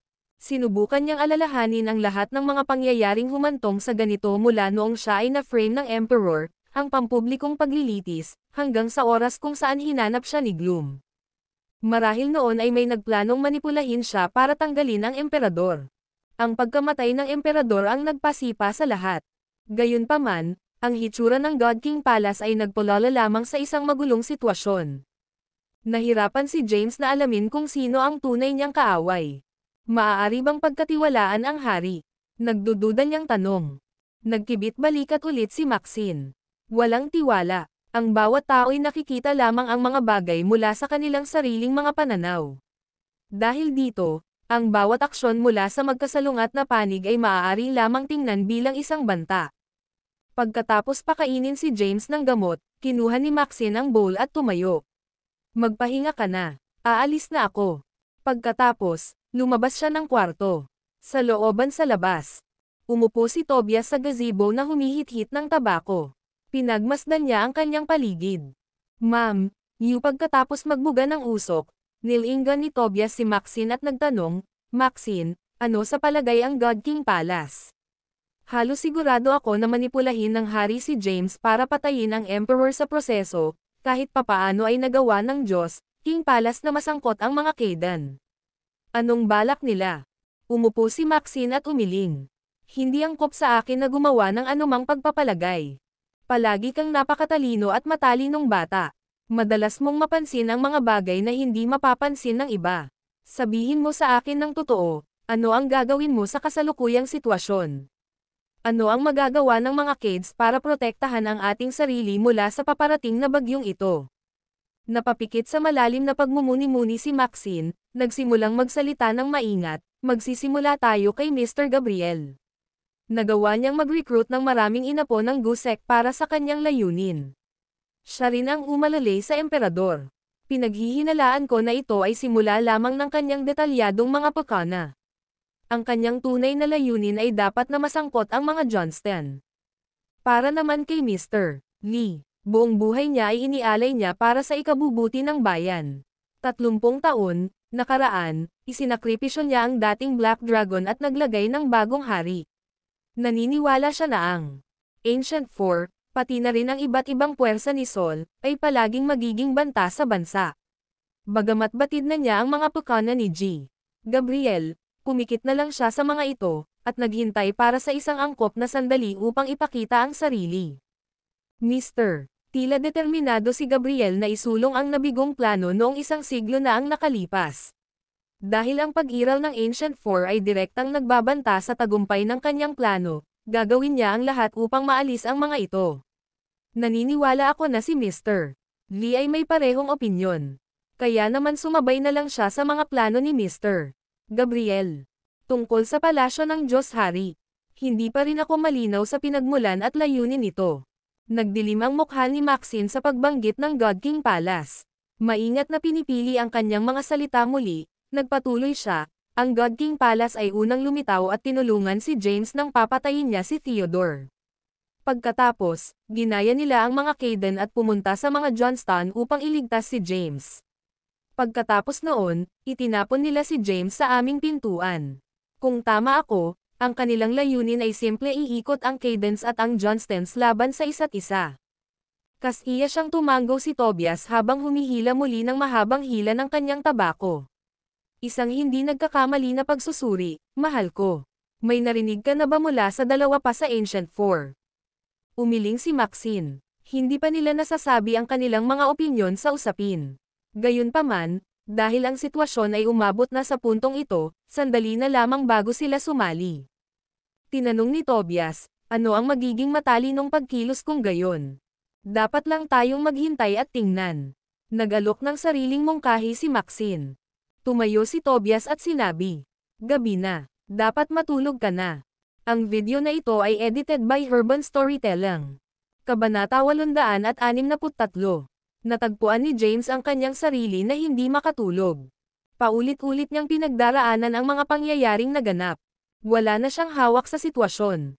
Wala siyang ideya kung ano ang binabalak ng hari o ng iba pang puwersa na sumusuporta sa emperador. Ang palasyo ng Diyos Hari ay nagsilbi lamang upang mas komplikado ang mga bagay. Ano ang nilalayo nila? Lumipas ang gabi ng tahimik. Kinabukasan, ang tirahan ng Caden ay puno ng maraming bisita. Si Mr. Lee at ang hari ang unang dumating. Nandito sila na may iisang layunin sa isip ang alamin ang mga kaganapan kagabi at kung ano ang posisyon ng mga Caden sa bagay na iyon. Pinili na huwag mag-aksaya ng anumang oras sa walang kwentang mental chess, sinabi lang ni Tobias ang totoo sa nangyari na iwan si James sa harap ng pintuan ng Cadence. Kumunat ang ilong ni Mr. Lee sa paliwanag ni Tobias. Hindi niya masabi kung sinusubukan siyang linlanggan ni Tobias o talagang nagsasabi siya ng totoo. Ilang sandali pa ay nakaalis na sila, dumating na si G. Gabriel. Sumunod ay ang mga Johnston at ang iba pang dalawang pamilya ng Ancient Four. Nandito silang lahat para magtanong tungkol sa mga pangyayari kagabi. Sa kabila ng napakaraming panauhin, hindi pa rin nagbabago ang sagot ni Tobias sa kanila. Malinaw niyang sinabi na walang kinalaman ang mga Caden sa buong bagay. Pagsapit ng tanghali, sa wakas ay hindi na dumating ang mga bisita. Nakatulog na lamang si James habang ang sinag ng araw ay tumama sa abot tanaw. Ang una niyang naramdaman nang siya ay hinalo ay ang ketekam-takam na aroma ng mainit na pagkain. Paglingon niya sa direksyon na pinanggalingan ng bango, nakita niya si Maxine na nakaupo sa tabi niya. Sabi niya, ginawa kita ng lugaw. Kumain ka na at ibalik mo ang iyong lakas. Sa kabila ng ilang oras na pahinga, mas bumuti na ang pakiramdam ni James. Napakahirap pa rin para sa kanya na bumangon ngunit kahit papaano ay nakayanan niya at mahinang sumandal sa isang unan. Dinala ni Maxine ang isang katsarang lugaw sa kanyang labi. Napalunok ng husto, ibinuka ni James ang kanyang bibig para magtanong, ano ang nangyayari? Sagot ni Maxine habang patuloy ang pagpapakain sa kanya, ano pa kaya? Maraming makapangyarihang tao ang narito upang tanungin si Lolo tungkol sa mga pangyayari kagabi. Gayunpaman, pinaalis lang sila ni Lolo pagkatapos ng maikling pag-uusap. Ngayon, kailangan lang nating maghintay at tingnan kung aling panig ang unang gumagalaw. Ha? Huminto si James na may pagtataka sa mukha. Pagkatapos, tinanong niya, anong unang hakbang? Nakatingin sa kisame si Maxine sa bahagyang pagkairita. Akala ko ay maiintindihan ng Dragon King ito kahit papaano. Sinusubukan ng lahat na gumawa ng isang hakbang laban sa iyo. Ikaw ang nag-execute sa Emperor at nagsimula sa lahat ng ito. Lahat ay kasalukuyang nakatingin na parang lawin. Ang tanging paraan para makaalis sila sa pagkapatas na ito ay sa pamamagitan ng pagkilos laban sa iyo. Nang marinig ito, hinawakan ni James ang riles ng kama. Bago niya patayin ang Emperor, marami na siyang naisip. Kaya naman inutusan niya ang Elite 8 na itatag ang Dragon Palace ng palihim. Hindi niya lang inaasahan na darating ang araw na iyon ng ganoon kabilis. Patuloy ni Maxine, though niligtas ka ni Lolo sa pagkakataong ito, hindi rin maasahan sa susunod na may mag-target sa iyo. Kung patuloy niyang ididikit ang kanyang leeg para sa iyo, ang mga Kaden ay tuluyang kalagkarin sa gulo na ito. Paano ang God King Palace? Napaigting si James. Taking a moment to consider her answer, Maxine replied, I still know nothing about them. Gayunpaman, mula sa malinaw kong nakikita, the God King Palace is definitely here to make a mess of things. Dahil nagawa nila iyon, hinuhulaan kung wala silang gagawin sa iyo pansamantala. Sa kung ano ang maaari kong ipahiwatig, ang mga Johnston ay dapat na ang gagawa ng unang hakbang. Itinagilid ni James ang kanyang ulo. Anong ibig mong sabihin? Huminga ulit ng malalim si Maxine at nagpaliwanag, dahil nailigtas ka ni Lolo pagkatapos kang iwan ng God King Palace sa aming pintuan, maghay-hinala ang mga Johnston na ang mga Kaden ang nasa likod ng lahat ng ito. Ipagpalagay nila na ang aming layunin, pagkatapos makuha ang kahon na nahukay mula sa sinaunang libingan ng prinsipe ng Orchid at mabuksan ang lihim ng liwanag ng buwan. Bulaklak sa Cliffside's Edge, ay upang masecure ang natitirang 3 treasure scroll at maghanap ng paraan upang makagawa ng isang pambihirang tagumpay sa ika-9 na ranggo. Sa pag-iisip na ito, hindi sila uupo sa kanilang mga kamay at maghintay para sa mga bagay na pumutok. Sa pamamagitan ng pagpatay sa iyo, ito ay magsisilbing babala sa mga Kaden. Gusto nilang ipakita na handa silang gumanti ng puwersa kung hinihiling ito ng sitwasyon. Napahilamo si James sa kanyang mga templa at napahilamo sa kanyang mukha. Pakiramdam ng lahat ay patuloy itong tumataas nang hindi siya binibigyan ng isang segundo upang tipunin ang kanyang mga iniisip. Sa sandaling iyon, pumasok si Tobias sa silid. Itinabi ni Maxine ang bowl at bahagyang yumuko. Lolo. Manam. Ang video na ito ay edited by Urban Storytelling.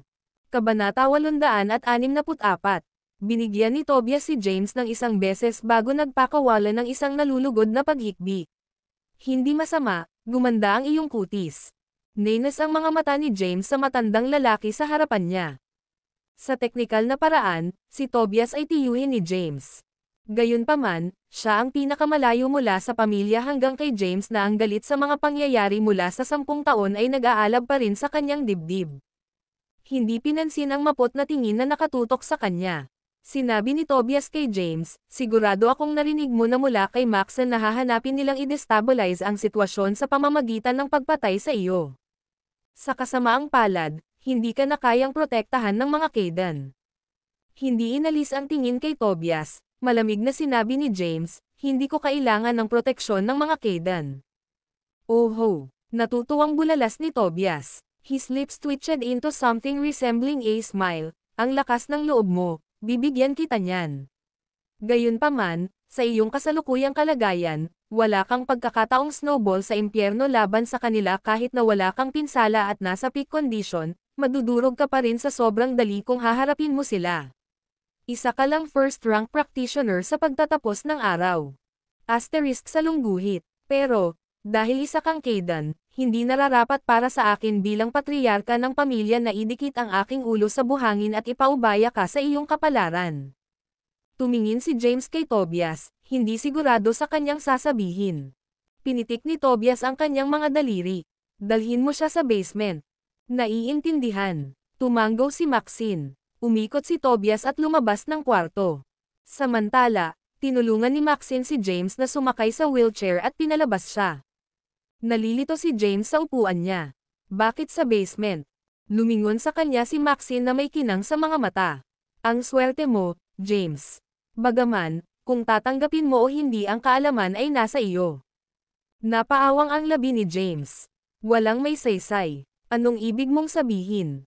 Tumingin si Maxine sa unahan habang patuloy na nagpapaliwanag kay James, dapat nakita mo ang mga bagay na nakapaloob sa kahon na nahukay mula sa sinaunang puntod ng prinsipe ng Orchid. Marahil ay narinig mo na rin na ang mga bagay na ito ay ang susi sa paglutas ng sikreto ng buwan na bulaklak sa Cliffside's Edge. Marami ang nakatitig sa mismong pagpipinta, ngunit ikaw lamang, lolo, at lolo natin ang nakakaalam tungkol sa nilalaman ng kahon. Totoo ang mga alamat. Ang mga item sa loob ng kahon ay maaaring tunay na malutas ang sikreto ng moonlit flowers sa Cliffside's Edge. Ang itinatago ng pagpipinta ay ang mga paraan ng pag-abot sa ika-9 na ranggo. Higit na partikular, idinetalye nito ang mga lihim ng isang walang kapantay na paraan ng paglilinang. Bumungad sa mukha ni James ang realisasyon nang marinig niya ito. Magkakaroon ba ako ng pagkakataong matukoy ang mga bulaklak na naliliwanagan ng buwan sa gilid ng cliffside? Tumaas ang sulok ng bibig ni Maxine. Dapat ay parangalan ka. Iilan lang sa mga miyembro ng pamilya natin ang may karapatang gawin ito.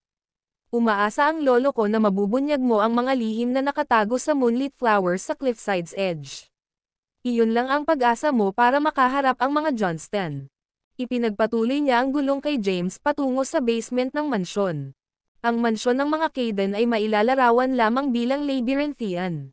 Ang patio ay may isang mahaba, koridor na tila walang katapusan. Mayroon ding isang artificial na burol sa patio na nagtataglay ng isang nakatagong tampok sa seguridad. Pinindot ni Maxine ang isang button, at may lumabas na daanan.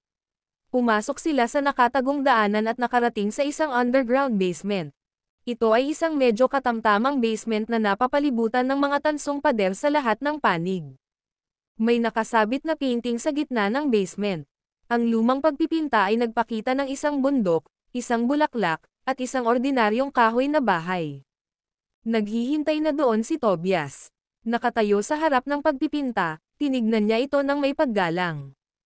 Nandito na tayo, lolo. Inanunsyo ni Maxine ang kanilang presensya habang tinutulak niya ang wheelchair ni James. Malaya kang umalis. Inihilig ni Tobias ang kanyang ulo sa kanyang apo. Agad ding napako ang mga mata ni James sa painting. Ito ay ang moonlit flowers on Cliffside's Edge na nakita niya sa silid ng kanyang lolo noong bata pa siya. Tumaas ang kilay ni Tobias. Dapat nakita mo na ito noon pa. Nakikilala mo ba? Oo, tumango si James. Una ko itong nakita noong bata pa ako. Madalas tinatitigan ng lolo ko ang painting na ito nang mag-isa sa kwarto niya. Ito ang scroll ng kayamanan ng pamilya, ang mga bulaklak na naliliwanagan ng buwan sa Cliffside's Edge. Ang mga pinagmulan nito ay maaaring masubaybayan pabalik sa libu-libong taon na ang nakalilipas.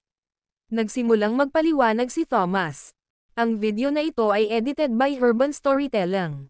Kabanata 865.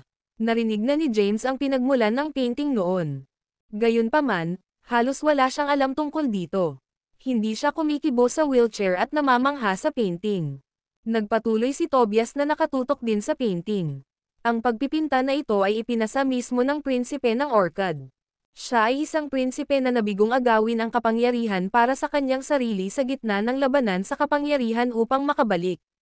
Siya ay nagpakahirap sa paghahanap ng mga kayamanan sa buong mundo na kalulungkot, nagpunta siya sa kanyang libingan nang hindi niya maaga ang trono ng imperial para sa kanyang sarili. Sa kanyang higaan ng kamatayan, binigyan niya ang bawat isa sa kanyang 4 na pangunahing opisyal ng isang pagpipinta at sinabi sa kanila na ang mga pintura ay nagtataglay ng isang malaking lihim sa loob. Nagtanong si James bilang tugon sa paghahayag, anong uri ng lihim? Minsang sinabi sa kanya ni Bobby Kayden na ang moonlit flowers sa Cliffside's Edge ay nagtataglay ng sikreto sa immortalidad. Gayunpaman, nahirapan si James na paniwalaan ang kanyang mga salita. Tobias shook his head morosely. The Prince of Orchid never revealed what it was, at ang ninuno ng mga Kayden ay wala ring ideya. Noon lamang nila napagtanto na may kakaibang bagay ang 4 na pangunahing opisyal. Ang 4 na mga painting na naiwan ng prinsipe ng Orchid ay dapat na nagtataglay ng kanyang self-taught martial arts teachings. Posibleng maabot ang ika-9 na ranggo kung maperpekto ng isa ang martial arts ng prinsipe ng Orchid. Ang ika-9 na ranggo. Isang bigong buntong hininga ang pinakawalan ni Tobias. Mula noong unang panahon, hindi mabilang na mga martial artist ang nag-alay ng kanilang buhay sa hanggaring maabot ang ika-9 na ranggo.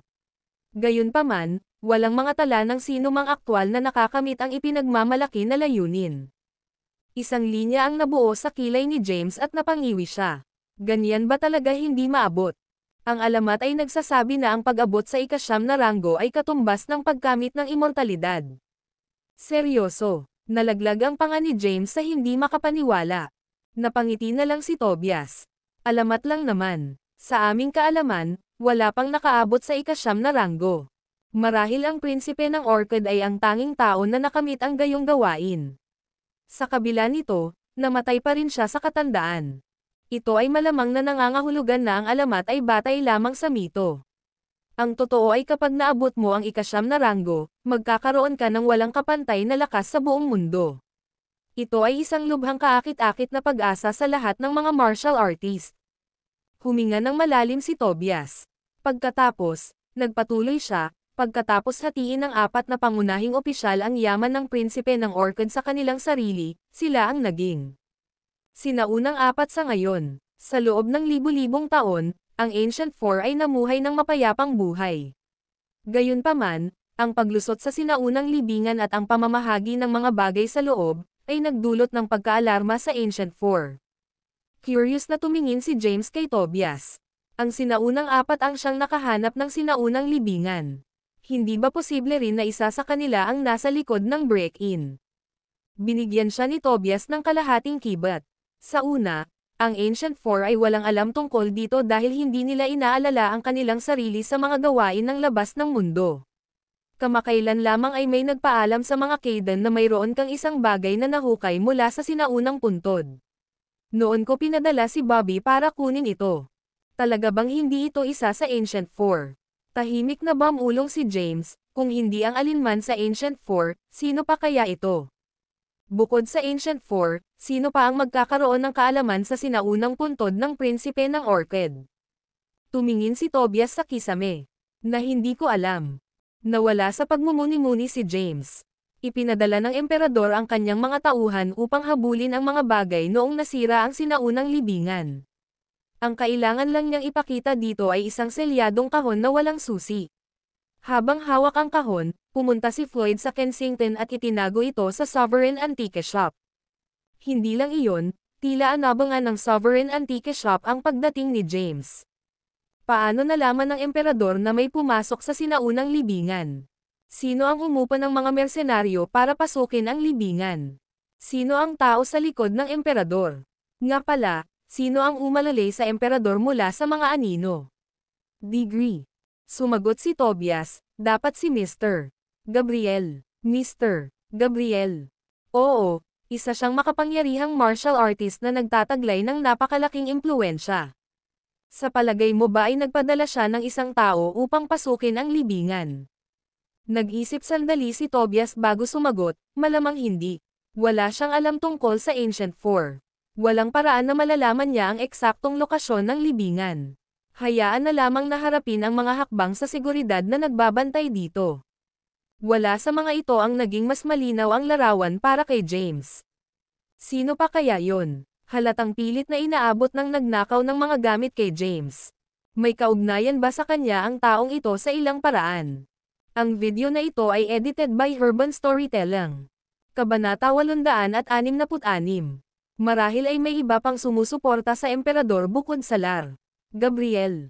Upang makakuha ng mas malinaw na pag-unawa sa sitwasyon, kailangang bumalik ni James sa Kensington at tanungin ang may-ari ng Sovereign Boutique Shop.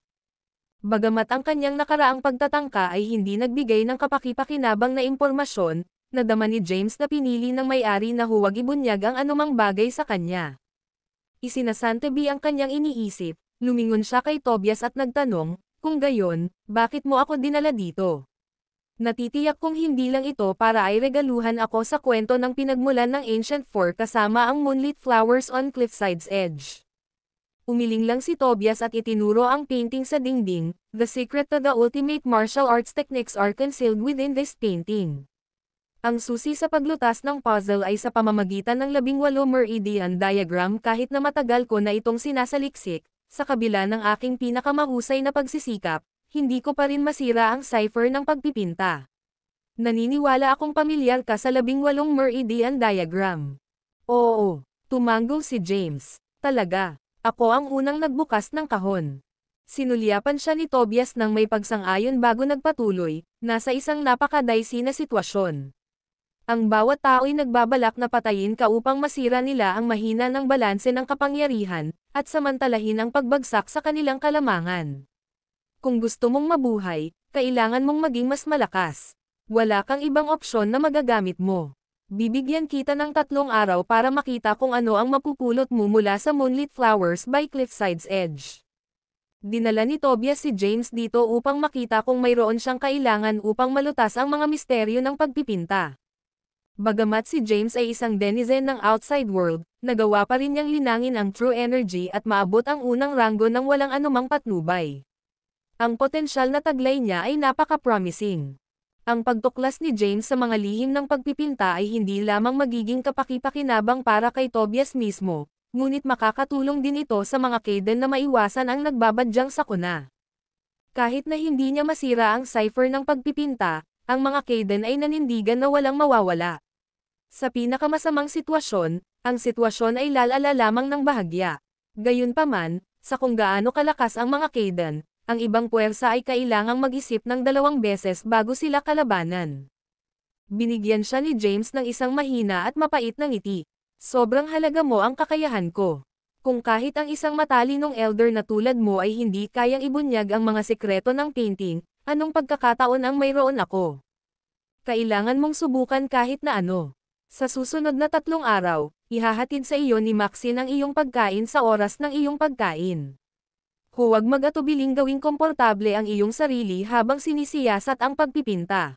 Pinapayagan kang ibaba ito mula sa dingding para sa mas malapit na pagsusuri, ngunit ang pag-alis sa silid na may pagpipinta ay mahigpit na ipinagbabawal. Lumabas si Tobias pagkatapos na basta-basta ipasa ang kanyang mga tagubilin kay James. Binalot ng katahimikan ang basement. Ang mga ilaw ay nagliliwanag sa silid. Interesado si James sa Moonlit Flowers by Cliffside's Edge. Na-curious siya na makita ang mga uri ng sikreto na hawak nito at kung talagang nagtataglay ito ng mga secret martial art techniques. Habang sinusubukang suriin ni James ang painting, narinig niya ang tunog ng mga yabag na papalapit sa kanya.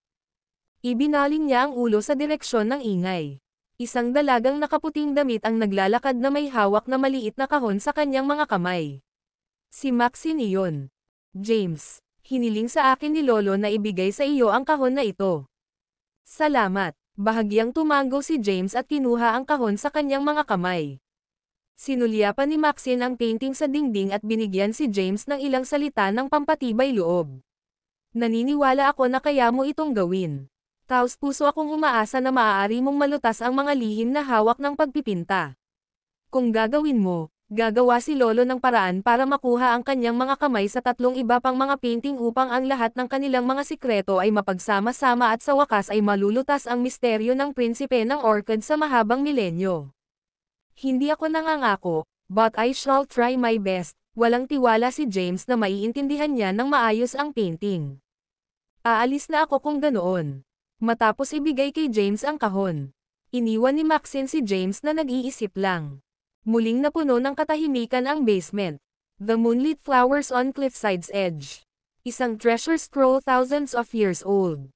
Ang 18 meridian diagram. Paano magkakaugnay ang lahat ng ito? Pagtataka ni James habang nag-aalalang hinihimas ang kanyang baba. Ang video na ito ay edited by Urban Storytelling. Kabanata 867. Si James ay pumped up tungkol sa paglutas ng misteryo ng pagpipinta. Binuksan niya ang kahon habang nakaupo siya sa kanyang wheelchair at maingat na itinaas ang sinaunang balumbon. Habang inilalahad niya ang balumbon, nakita niya ang mga larawang inukit dito. Ang mga figure ng tao ay may iba't ibang anyo at sukat. Ang iba ay nakatayo habang ang iba ay nakayuko. Bawat isa sa kanila ay minarkahan ng puting tuldok at pulang linya. Alam ni James na ang mga puting tuldok ay kumakatawan sa lokasyon ng mga acupoint, habang ang mga pulang linya ay kumakatawan sa mga meridian. Ito ay isang meridian acupoint diagram. Kahit na alam ni James ang katawan ng tao sa loob-labas at pamilyar sa anatomy bilang resulta, ang mga lugar kung saan ang mga meridian at ang mga acupoint ay nagsalubong sa isa't isa sa mga ukit ay kakaiba.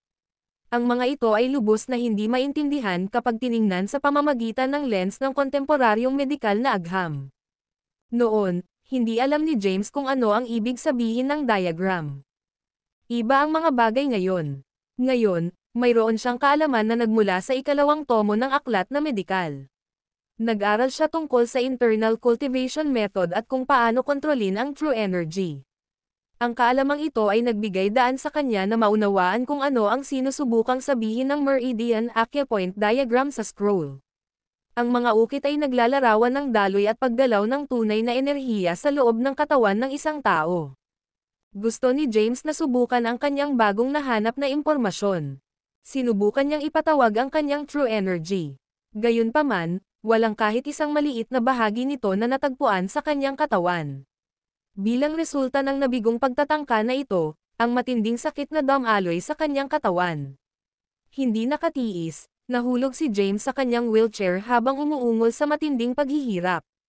Nakahiga si James sa sahig mag-isa sa malawak at maluwang na basement ng Cadence.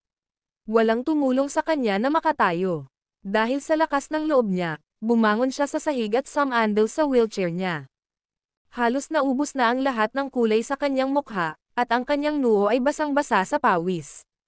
Ang labis na pagsisikap at pagsusumikap ay naging dahilan din ng pagkabasa ng kanyang damit sa sariling pawis. Isang marahas at garalgal na buntong hininga ang pinakawalan niya habang nagmumura sa ilalim ng kanyang hininga. F*** na Johnstons, babayaran nila ito balang araw. Magbabayad sila para sa pagsira sa aking mga meridian at pagpapakalat ng tunay na enerhiya na aking nilinang. Kung hindi ako niligtas ng mga Kaidan, namatay na sana ako na parang aso.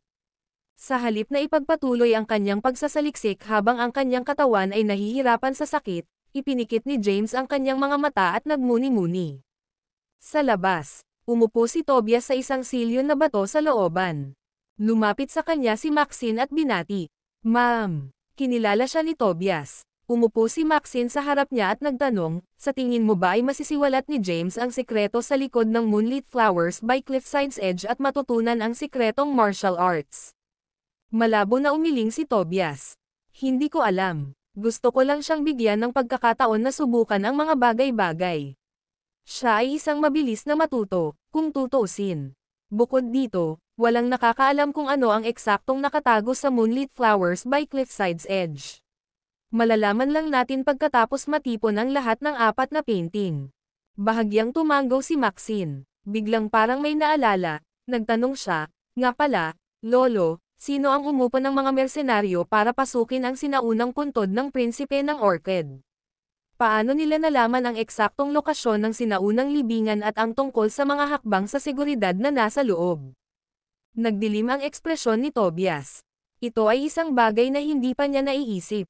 Ang mga talaan ng sinaunang puntod ng prinsipe ng Orchidias ay kakaunti at malayo sa pagitan kahit sa loob ng mga sinaunang teksto na hawak ng Ancient Four. Kaya paano naging posible para sa isang tagalabas na malaman ang tungkol dito? Pinagdikit ni Maxine ang kanyang mga labi ng may haka-haka. Maaaring ito ay isang tao mula sa Ancient Four. Sumulyap si Tobias sa kanya at tinambal ang kanyang mga daliri sa armrest. Sino ang pinaghihinalaan mo? Nagmamadaling itinaas ni Maxine ang kanyang mga palad. Mababaliw sa akin na mag-asyom. Isinantabi ni Tobias ang kanyang mga alalahanin. Kapamilya lang ang naruroon. You may speak honestly. Nag-alinlangan muna si Maxine bago pumayag. Pagkatapos ng ilang maikling pagmumuni-muni, ibinuka niya ang kanyang bibig. Minsan mong sinabi sa akin na si Thomas ay sobrang galing sa martial arts, sa antas kung saan siya ay maituturing na isang henyo. Ganyan ang kanyang talento na sa murang edad ay nagawa na niyang linangin ang true energy. Bagamat baldado ang kanyang martial arts skills, hindi pa rin maikakailang henyo siya. Posible ba yon? Nagawa niyang mabawi ang kanyang martial arts skills pagkatapos umalis sa Cadence. Kung iyon ang kaso, malamang na nakaligtas siya sa sunog 10 taon na ang nakalilipas. Pinakinggan ito ni Tobias nang nakakunot ang kanyang mga kilay. Bagamat may mga hinala siya, walang ebidensya na sumusuporta dito. Sinasabi mo bang si Thomas ang nasa likod ng lahat ng ito? Dahan daw ang tumanggaw si Maxine. Walang basehan pa rin itong haka-haka. Hindi ko makumpirma o tanggihan ito ng walang tiyak na patunay. Sige. Pwede ka nang umalis. Tandaan na ipadala kay James ang kanyang pagkain sa oras. Ikinaway ni Tobias ang kanyang kamay. Naiintindihan. Tumayo si Maxine at umalis. Ang video na ito ay edited by Urban Storytelling. Kabanata 868. Bago ko makalimutan. Saktong pag-alis niya. Tinawag ni Tobias si Maxine. Teka. May problema ba, Lolo? Lumingon si Tobias sa kanya. Isa ka ring napakahusay sa martial arts. Huwag mag-atubiling magtungo sa basement kung wala kang magandang gawin. Magiging magandang pagkakataon din ito sa pag-aaral para sa iyo. Lumuhad si Maxine sa lupa ng may paggalang at sinabing, hindi ako karapat-dapat. Sinenyasan siya ni Tobias na tumayo. Binibigyan kita ng malinaw na pahintulot na gawin ang sa tingin mo ay angkop. Pero Lolo, hindi ako totoong Kayden. I don't have Kayden blood coursing through my veins. The ancestral teachings were specific about. Kinalikot ni Iaksan ang pangalan ng kanyang damit. Itinaas ni Tobias ang kanyang kamay para pigilan siya. Ano ang silbi ng pagsunod sa mahigpit at hindi na ginagamit na mga aral ng ninuno? Kahit na hindi ka Kayden by heritage, halos pinalaki ka bilang isang Kayden mula pagkabata. Itinuring kitang sarili kong apo. Sa lahat ng mga taon na ito, nanatili ka sa tabi ko na gumagawa ng mga plano at estratehiya para sa akin. At saka, pinahihintulutan ko lang na subukan mo ang iyong kamay sa enigma. Matututo ka man o wala ay depende sa sarili mong kakayahan. Naiintindihan. Dahan-daang tumayo si Maxine. Pinaalis siya ni Tobias. Malaya kang pumunta. Mabilis na umalis si Maxine papuntang basement. Pagkaalis niya ay tumingin si Tobias sa malayo at pinag-isipan ang sinabi ni Maxine kanina. Ang haka-haka ni Maxine ay hindi ganap na walang batayan. Kung totoong buhay pa si Thomas, magiging perpekto ang lahat. Let's hope na hindi talaga siya. Madilim na ungol ni Tobias. Tapos, tumayo siya at umalis. Sa underground basement. Matapos magpahinga ng ilang oras, nakapag-isip muli si James ng matino. Muli niyang sinisiyasat ang diagram, ngunit wala siyang nakuhang gamit mula rito. Sa wakas, lumipat ang kanyang tingin sa moonlight flowers by cliffside's edge sa dingding. Ang komposisyon ng pagpipinta ay mapanlinlang na simple. May isang bundok, isang bulaklak, isang mukhang ordinaryong kahoy na bahay, at isang kabilugan ng buwan na ipininta sa kalangitan. Tila walang katapusan ang luntiang, gumugulong na burol na bumubuo sa backdrop. Maliit, kahoy na bahay nakaupo kakaiba sa paanan ng bundok. Bukod sa enigma, ang pagpipinta ay isa pa ring nakamamanghang gawa ng sining. Lumipas na ang millennia, ngunit malinis pa rin ang mga detalye. Kitang-kita pa rin ang masalimuot na pattern ng bulaklak sa pinto. Biglang napagtanto ni James na may kakaiba sa kinalalagyan ng bulaklak. Ito ay matatagpuan sa ibabaw ng kahoy na bahay at sa ibaba mismo ng kabilugan ng buwan. Ang maislan at mapuputing talulot nito ay tila namumulaklak sa mismong langit. Kahit na malinaw na araw sa pagpipinta, isang buwan din ang iginuhit. Ang lahat ng maliliit na kakaibang ito ay sumalungat sa sentido komon. Sa panibagong sigla, sinuri ni James ang bawat detalye sa painting. Gayunpaman, bukod sa ilang kakaibang detalye, wala siyang mahanap na iba pang mga pahiwatig. Parang walang espesyal dito, isa lang itong ordinaryong pagpipinta. Paano kaya ito maiuugnay sa meridian diagram? Wala itong anumang mga talaan ng mantra ng pamamaraan ng paglilinang. Mahinang bulong ni James. Nawala siya sa pagmumuni-muni. Pagkaraan ng ilang oras, ang proseso ng kanyang pag-iisip ay nag-ambala ng tunog ng papalapit na mga yabag. Oras na para sa iyong pagkain, James. Isang matamis na boses ang tumawag sa kanyang pangalan. Pagbalik sa realidad, inikot ni James ang kanyang wheelchair at nakita si Maxine na naglalakad papunta sa kanya na may dalang pagkain. Inilagay ang mga plato sa sahig, nagtatakang tanong ni Maxine, "Kamusta na? May mga bagong tuklas ba?"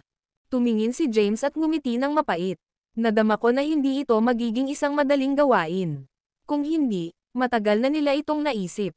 May punto ka. Nag-isip si Maxine at saka kumuha ng mga gamit.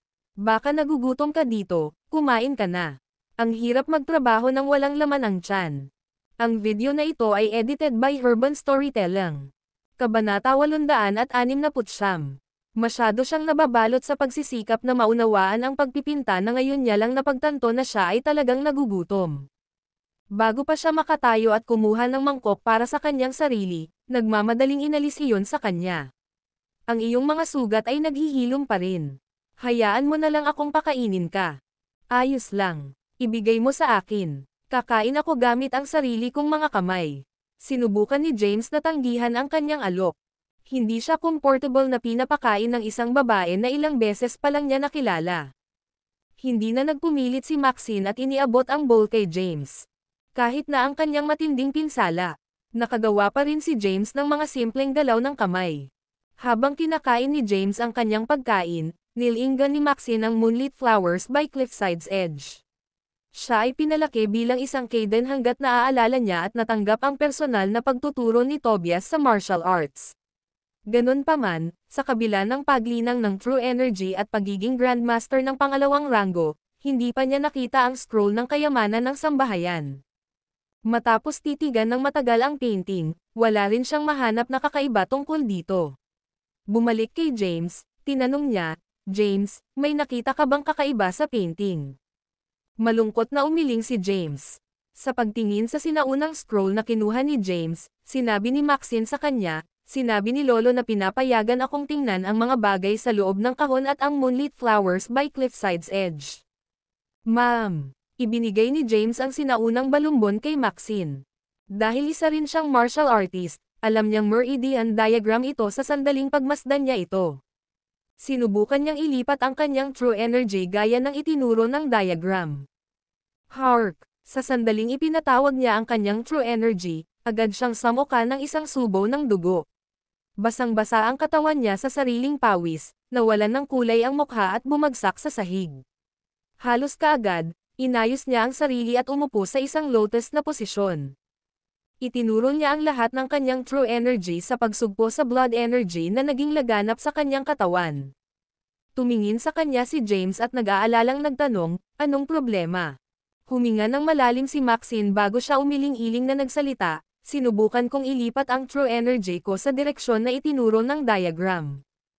Gayunpaman, ang retrograde na galaw ng true energy ay nagulat sa mga meridian, na naging sanhi ng aking blood energy na magmumok. Halos mawalan ako ng kontrol dito. Dahil walang true energy si James sa ngayon, kailangan pa niyang subukan ito." Gayunpaman, alam niyang may mali sa diagram. Matapos magpahinga ng ilang sandali, tumayo si Maxine at maingat na iniskan ang sinaunang scroll.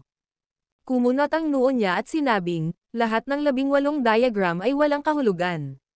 Ang bawat isa sa kanila ay nagsisimula sa isang retrograde na galaw ng true enerhiya. Ito ay bawal sa martial arts. Maituturing kang swerte kung nasugatan ka lang ng husto. Worst comes to worst, baka mapilayan ka o mawala ang buhay mo sa pagtatangka nito. Nang marinig ito, isang ideya ang pumasok sa isip ni James. Walang sense. Sinilip niya sa dingding ang Moonlit Flowers sa Cliffside's Edge. Pagkuha ng atensyon ni Maxine, sinabi niya, "Look, the painting makes no sense also. Bakit magkakaroon ng full moon sa kalagitnaan ng araw? Base sa setting ng painting, dapat may araw sa halip." Sinulyapan ni Maxine ang painting at nag-iisip na tumango. "Tama ka. Parehong walang kahulugan ang meridian diagram at ang pagpipinta. A moon in the middle of the day. This is an inversion of yin and yang. Well, hindi rin naman ito eksaktong inversion. Paano ko ito ilalagay? Sa sining ng yin-yang, ito ay tatawaging yin-sayang. Alam mo ba ang sining ng yin-yang?" Nagtatakang tumingin si James kay Maxine. Napangiti si Maxine, "Gusto kong magbasa kapag bored ako." Nang malapit nang matapos si James sa pagkain, kinuha ni Maxine ang bowl sa kanyang kamay at inilagay sa sahig. Pagkatapos, tumingin siya kay James at nagtanong, "Matagal mo na itong tinitingnan. Nakahanap ka ba ng anumang kakaiba sa Moonlit Flowers by Cliffside's Edge? Ano sa tingin mo ang koneksyon nito sa meridian diagram?" Malungkot na umiling si James. Wala siyang mahanap na makakapag-ugnay sa dalawa bukod sa kakaiba silang dalawa. Samantala, binuksan ni Maxine ang sinaunang balumbon at inilapag ito sa lupa. Tinitigan niya ang 18 figure ng tao na nakaukit sa scroll at tiningnang mabuti ang daloy ng paggalaw sa meridian diagram. Muli, ang kanyang mga mata ay nakatutok sa Moonlit Flowers on Cliffside's Edge. Namuo ang malalalim na lukot sa kanyang mukha habang hinahayaan niyang maglaro ang kanyang mga iniisip. Iniukit ni James sa kanyang isipan ang 18 meridian diagram. Nakaupo sa kanyang wheelchair, patuloy niyang sinisiyasat ang bawat minutong detalye ng painting. Gayunpaman, kahit gaano siya tumingin, walang pumasok sa isip. Bukod sa napagtanto na wala itong kabuluhan, wala siyang ibang natutunan. Wala ring nakitang iba si Maxine. Umupo siya sa straw mat habang nakapikit ang mga mata at bamulong, walang koneksyon ang dalawa. Sino ang nagsabi na ang bagay ay nahukay mula sa sinaunang puntod ng prinsipe ng? Bubuksan ni Orchid ang sikreto ng pagpipinta. Pakiramdam ko nagsinungaling ako. Ilang sandali pa ay tumigil na sa pag-iisip si James dito. Hindi siya madadala ng pagkabigo. Habang sinusulyapan niya si Maxine na tahimik na nakaupo sa sahig, may pumasok na ideya sa kanyang isipan. Ang video na ito ay edited by Urban Storytelling. Kabanata 870. Bakit ganyan ka makatingin sa akin? Nang makitang matindi ang titig ni James sa kanya, napangiwi si Maxine sa disgusto. Gusto kong humingi ng pabor sa iyo. Ha? Pinanangkitan ni Maxine si James, hindi sigurado sa iniisip nito. Nagpatuloy si James, bagaman napilayan ng mga Johnston ang aking mga kasanayan sa martial arts, sa palagay ko ay may paraan ako para mabawi ang aking true energy. Kailangan ko lang ng tulong mo. Ako. Natigilan si Maxine sa biglaang hiling. Umiling siya at tumanggi, natatakot ako na mali ang paghusga mo sa akin. Second-rank martial artist lang ako. Hades Johnston, yung sino? Baldado ka, ay hindi bababa sa ikalimang ranggo. Kung kahit ang lolo ko ay hindi mo kayang tulungang mabawi ang iyong martial arts skills, walang paraan na magagawa ko. May plano ako. Kailangan ko lang ng tulong mo sa pagpapatupad nito. Nagawa ni James na linangin ang true energy sa pamamagitan ng pagbabasa ng mga teksto sa Medical Book Volume 2. Pangunahing ipinaliwanag nito ang iba pang mga gamit ng crucifer at kung paano ito gamitin sa pinakatotoong potensyal nito. Nangangatuwiran ito na maaaring gamitin ni James ang crucifer upang mabawi ang kanyang true energy. Ang kailangan lang niya, ay may gumamit ng mga karayom sa kanya. Sige, ano ang kailangan mo? I'll try my best para magawa ito. Ang crucifer ay nakapulupot sa braso ni James na anyong bakal. Habang bahagyang ginalaw ni James ang kanyang braso, agad na nahulog ang bakal na wire mula sa kanyang manggas at maayos na nakapulupot sa kanyang kamay. Itinagilid ni Maxine ang ulo. Ano ito? Wala kang pakialam. Hindi masyadong gustong magpaliwanag ni James, bago ko ito ipagkatiwala sa iyo. Gusto kong ipangako mo sa akin na walang anumang salita sa mga nangyayari dito ang mawawala sa iyong mga labi. Dahil ang crucifer ay isang hindi pangkaraniwang bagay, siya ay nasa mortal na panganib kung ang balita ay kumalat tungkol sa kanyang pagmamay-ari nito. Fine, promise ko sa'yo. Dadalhin ko ang anumang mangyari dito sa aking libingan. Hawak ang pinakaitaas na bahagi ng steel wire, binigyan ito ni James ng mahinang pagpisil gamit ang kanyang mga daliri. Kaagad, ang bakal na kawad ay naputol sa isang dakot na pilak na karayom. Napaawang ang bibig ni Maxine sa pagkamangha. Ano ang bagay na ito? Napangiti si James habang hawak ang dulo ng silver needle.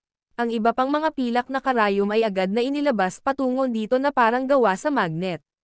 Nag-fuse sila at nakabuo ulit ng steel wire. Nagsimula ng magtanggal ng damit si James. Ito ay halos napatunayang labis para sa kanya.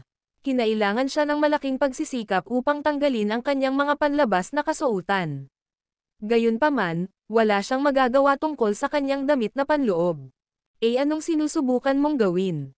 Nang makita niyang naghuhubad na si James ay bumungad sa pisngi ni Maxine ang pamumula. Sinubukan niyang paglaruan ito sa pamamagitan ng pagngiti ng malandi sa kanya. Wow, ibili muna ako ng hapunan. Inilibot ni James ang kanyang mga mata. Nag-overthink ka sa mga bagay-bagay.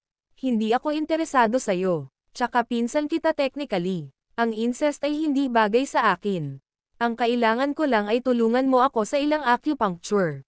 Mas mabilis kung tutulungan mo ako sa mga natitirang damit ko. Oo. Lumapit si Maxine kay James at tinulungan ito habang pilit na hindi nakakatitig sa kanya. Kahit na ang pantalon. Ano? Pati yung pantalon. Huwag kang mag-alala. Naka-boxers ako. Maya-maya ay naka-boxers na lang si James. Ibinigay niya ang crucifer kay Maxine at maingat na itinuro sa kanya, susunod, ipasok mo ang karayom sa kung saan man sasabihin ko sa iyo. Nakuha ko. Tumanggaw si Maxine. Nagtataka siyang tumingin sa dakot ng karayom. Kumuha ng karayom at lagyan ito ng true energy. Ginawa ni Maxine ang itinuro. Kumuha siya ng karayom at pinadalhan ito ng true energy. Sa sandaling iyon, ang mukhang ordinaryong karayom ay nagsimulang kumikinang at nagbuga ng pulang kinang. Ramdam ni Maxine ang malakas na enerhiya na ibinubuhos ng karayom sa kanyang kamay. Ang lakas ay katumbas ng lakas sa kanyang true enerhiya. Hindi niya maiwasang mapabuntong hininga sa pagkamangha. Ipasok mo sa anit ko, cool na sabi ni James. Huminga ng malalim si Maxine para pakalmayan ang sarili. Lumapit siya kay James at ipinasok ang kumikinang na karayom sa anit ni James. Sa sandaling tinusok ng karayom ang kanyang balat, naramdaman ni James ang enerhiyang gumagalaw mula sa kanyang anit na duwag ang kanyang buong katawan. Hindi maiwasang manginig ang katawan niya sa sensasyon.